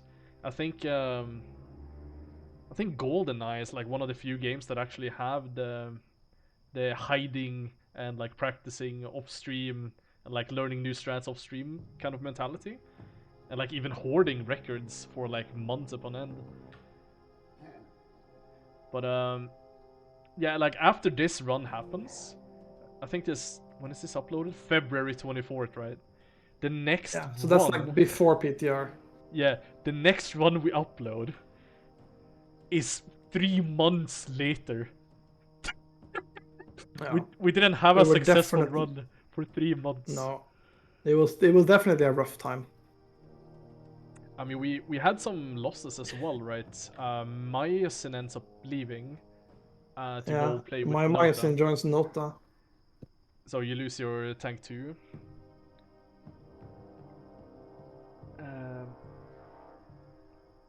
There's so many like few things in between all of these different guilds that was hidden initially, But eventually, you know, everything gets pushed out into the limelight, and we get a lot of cool strategies, right? Yeah, people were definitely hiding strategies, and people were trying different things. And at some point, we find out that you can kind of get to a noob by skipping all the mobs, by pulling them to the side. So that's just the best way to start a run is to start on the noob, right? Yeah. So the technicality of why this would be allowed by worker blogs, because worker blogs dictate, or well, back in the day, right, dictated that first combat encounter is where the run would start. But this room, you can get to it without ever engaging in combat by using invis-pods, which means that starting this is like a valid start to the fight. Yeah. But this is not the only strategy that was figured out this early on. We won't see it in this run, but the good old private server strategy of stacking Farlina mobs was more or less invented or reinvented, because that was actually funny, because we were actually trying to do that on Northdale as Horde without bubble, and we had like a working tactic, but we decided not to do it on Northdale because it was way too risky. But that's definitely the tactic for a long time in Naxx, was to stack all the mobs until somebody figured out that, like, hey, oh, they're actually not on the required trash mobs, so we can literally just skip them by having a paladin pull them to the side, which is like what everybody did at the end. The reason why it was figured out in the first place as well is because I think like 4 weeks before it was pushed out officially, Grobulus has the abominations that also chain if you were to pull Grobulus. I had a little stream where I just went through like what strategies could potentially work, and one of them was of course juggling the ads on Grobulus while you just kill him, and then, you know, you go on to Gluth and like ignore that. And, you know, 2 weeks after that, Nota and Progress, same week, does the exact strategy I talked about. And I think like 2 weeks after that, Noobs posts their video of their sub 50 run, the first sub 50 run. And they essentially like they pull all of the Farlina mobs in onto the side, kill Farlina, and then move on. Yeah. Oh, you see this? Left click, light a balloon. you light a balloon in here. Yeah. I mean, this is our last run, isn't it? Yeah, this is the last run we did ever. Yeah. use strong anti-venom. Can you point out the 3 reasons why that sentence is super funny to us? It was because we had a guy who was supposed to AoE taunt here, and he had like in his macro /use space use challenging taunt, so he didn't actually AoE taunt, and we kind of had a bad wipe because of it. And I don't know, this guy was just like, he was a guy like we would give out a macro or like a week or like do this, don't change anything, and he would always just go change it for some reason. So yeah, it became kind of a meme. The sentence specifically is that in the first place you can see him saying it, which means he has a space in front of the first use. Then he's using strong anti-venom, which is obviously the wrong thing to use. It's the cheaper version of EPRs, right? Which has a global cooldown. And of course, just the fact that he has use and use. So it wouldn't work in 3 different reasons. Yeah. But yeah, Shirmar is really good. He's someone that plays a lot. He obviously had like all of the damage records on tanking on like Classic in his pugs. Yeah, he was definitely tryharding, and he's a good player, but he also does some Pepega stuff. Yeah. We had the issue where his entire UI reset right before a run. I mean, in the end, we ended up 3rd in Naxx overall, beating Progress by 1 second, which obviously was a good ending for us. We enjoyed that, beating Progress one final time in Classic, because obviously we'd had like a rivalry with them for a long time. Do you know who Logout is? I don't remember. That's the creator of Fight Club. Oh, the name is escaping me. Yeah, the guy this is the point in This is the point in the run where all of our priests die, basically, because we're supposed to invis potion, and they all have like a poison on them from the gargle through the wall. Shoutouts to Zoe, who fucked up the run, every single live run for 2 months. Did it perfectly on every single PTR session. Yeah, our rogue fucking up everything is fun, of course. I mean, it's a good run, but it's like we soldier through a lot of scuffed stuff. You can see here like a bunch of people dying, like 3-4 healers die or something. Yeah. I think, and I think we do this boss with like 2 healers or something. Well, yes, for the first part of it, there's 2. But then I think Aneurysm gets webbed, so it's only... Yeah, I mean, like, I feel like one of the healers has to heal the webs or something, I think it is. Yeah. So there's like one healer healing me, but I do have a lay on hands from the paladin, so I haven't had the armor, but I'm basically tanking Max now with 1 healer. I think if we had the logs now, we could have gone back and checked them, and I think you like either dodge or parry, or the boss misses you, like 90% of the hits. I'm just I mean that's something I did on the side with like Shiramar and like and we would like in Sutok we would like min max gear kinda. So like I mean at this, but the thing is Shiramar kind of made a lot of mistakes because I think we kind of benched him to like Fury 5 or something. But he definitely is good at theory crafting and stuff. So we min maxed like a really like ideal setup, which like I feel like a lot of people weren't really using at that point. Like people were kind of focusing more on like the damage, but my build was like more more avoidance with still good damage and a lot of agility for crit and stuff, and dodge and armor.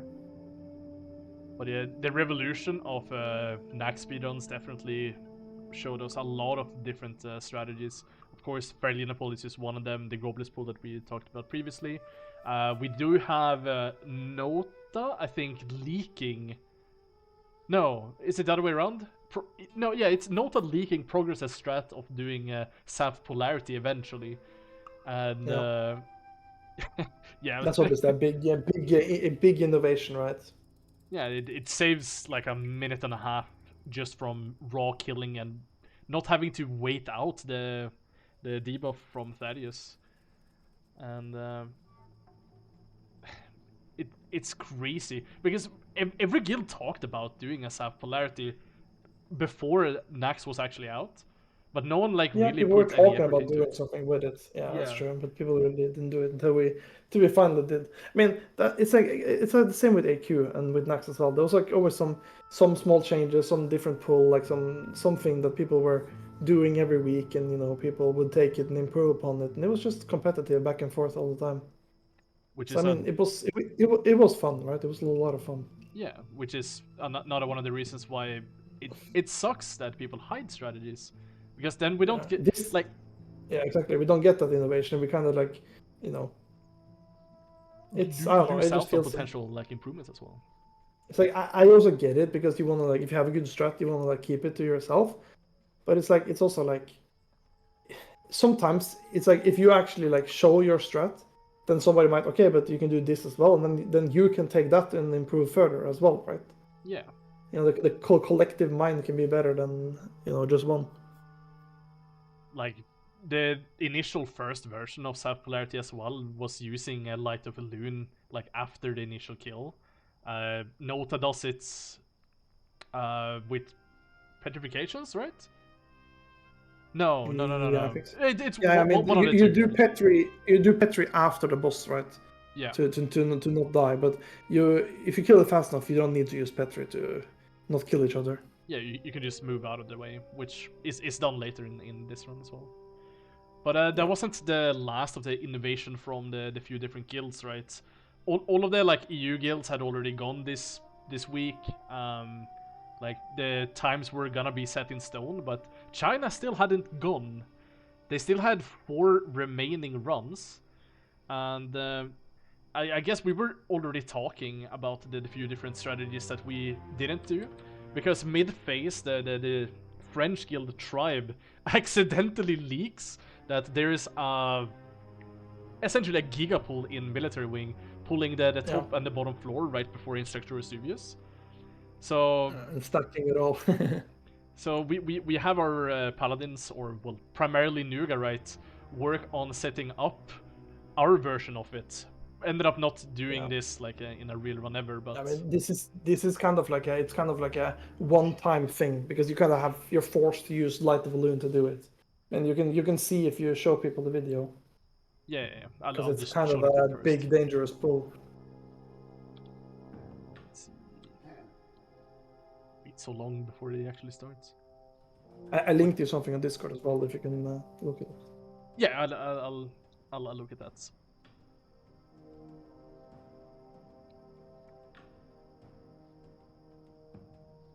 But yeah, like this huge of a fucking pool, this kind of crazy.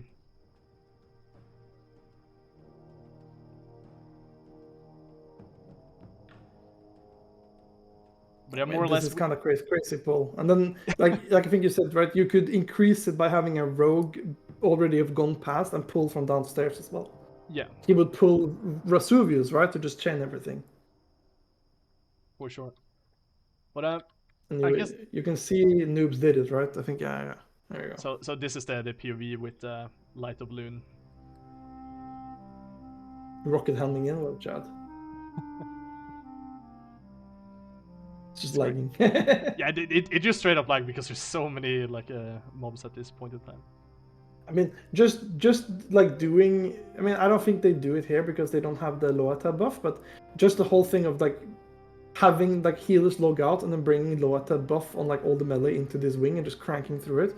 It's like it's such a good thing. It's so much fun, right? Because you're pumping so hard with just full crit on everything. Yeah, it's just good value for it. But I think we're getting to the tail end of this little talk. We can talk about things forever. Little. Yeah, definitely. I mean, you and me have like we've gone, like you said, right? We're friends. We've done a lot of stuff together. We spent so much time just sitting in WoW, finding buff spots, thinking about strategies, AoE pulls, whatever, right? Like so much things we've done together for sure. And now even layered apart. No, we're offline. Yeah, this small chat that I wanted to do in just about an hour. Yeah. Look, here we are, 3 hours later. Yeah. Just to finish it off, then, like, what are your current plans with, playing WoW Classic? Like, I mean, our guild, we were kind of like, we've just been kind of like Sunday Funday raiding for a while, but we've also just kind of been, losing people. It's summer. None of us were really that interested in like spamming recruitment, so we kind of decided to stop the guild for now. I've been running my pug on the side, and I joined Turtles, who are like, they're kind of like a whole W pump, just like not super try hard preparation speedrun, but more like just fun pump speedrun, and I'm enjoying playing with. I think it's a lot of people who have the same kind of mentality with me. As me. I think people who just want to play in a good environment, right? Yeah, exactly. I think we're going to try and get a decent run in AQ next DMF, and then hopefully do some good runs in Naxx as well. So we'll see how it goes. It's just it's like casual try hard kind of, It's not super try hard. We're not going to like PTR and super practice, but we're going to use the off weeks to practice on pulls and try to string together some decent runs, right? For sure. Another thing people are probably gonna wonder: are you gonna be going into TBC Classic for the anniversary? I mean, I will probably play. Is kind of like I'm doing now. Maybe like little bit of guild run, little bit of my pug. There's like the whole thing that we kind of haven't talked about, the whole like GDKP thing, right? Yeah. And obviously, right. I really like GDKP. I understand people like worried about gold buying and stuff, but I would say if you look at anniversary now, gold buying is like way worse. The biggest problem is like the botting and the constant just inflations of hundreds of thousands, if not millions of gold into the economy every single day. Yeah. I think that's like the real issue. And like blaming it on GDKPs feels kind of pointless, because GDKPs would still be there even if people had 1,000 gold or if they had 100,000 gold.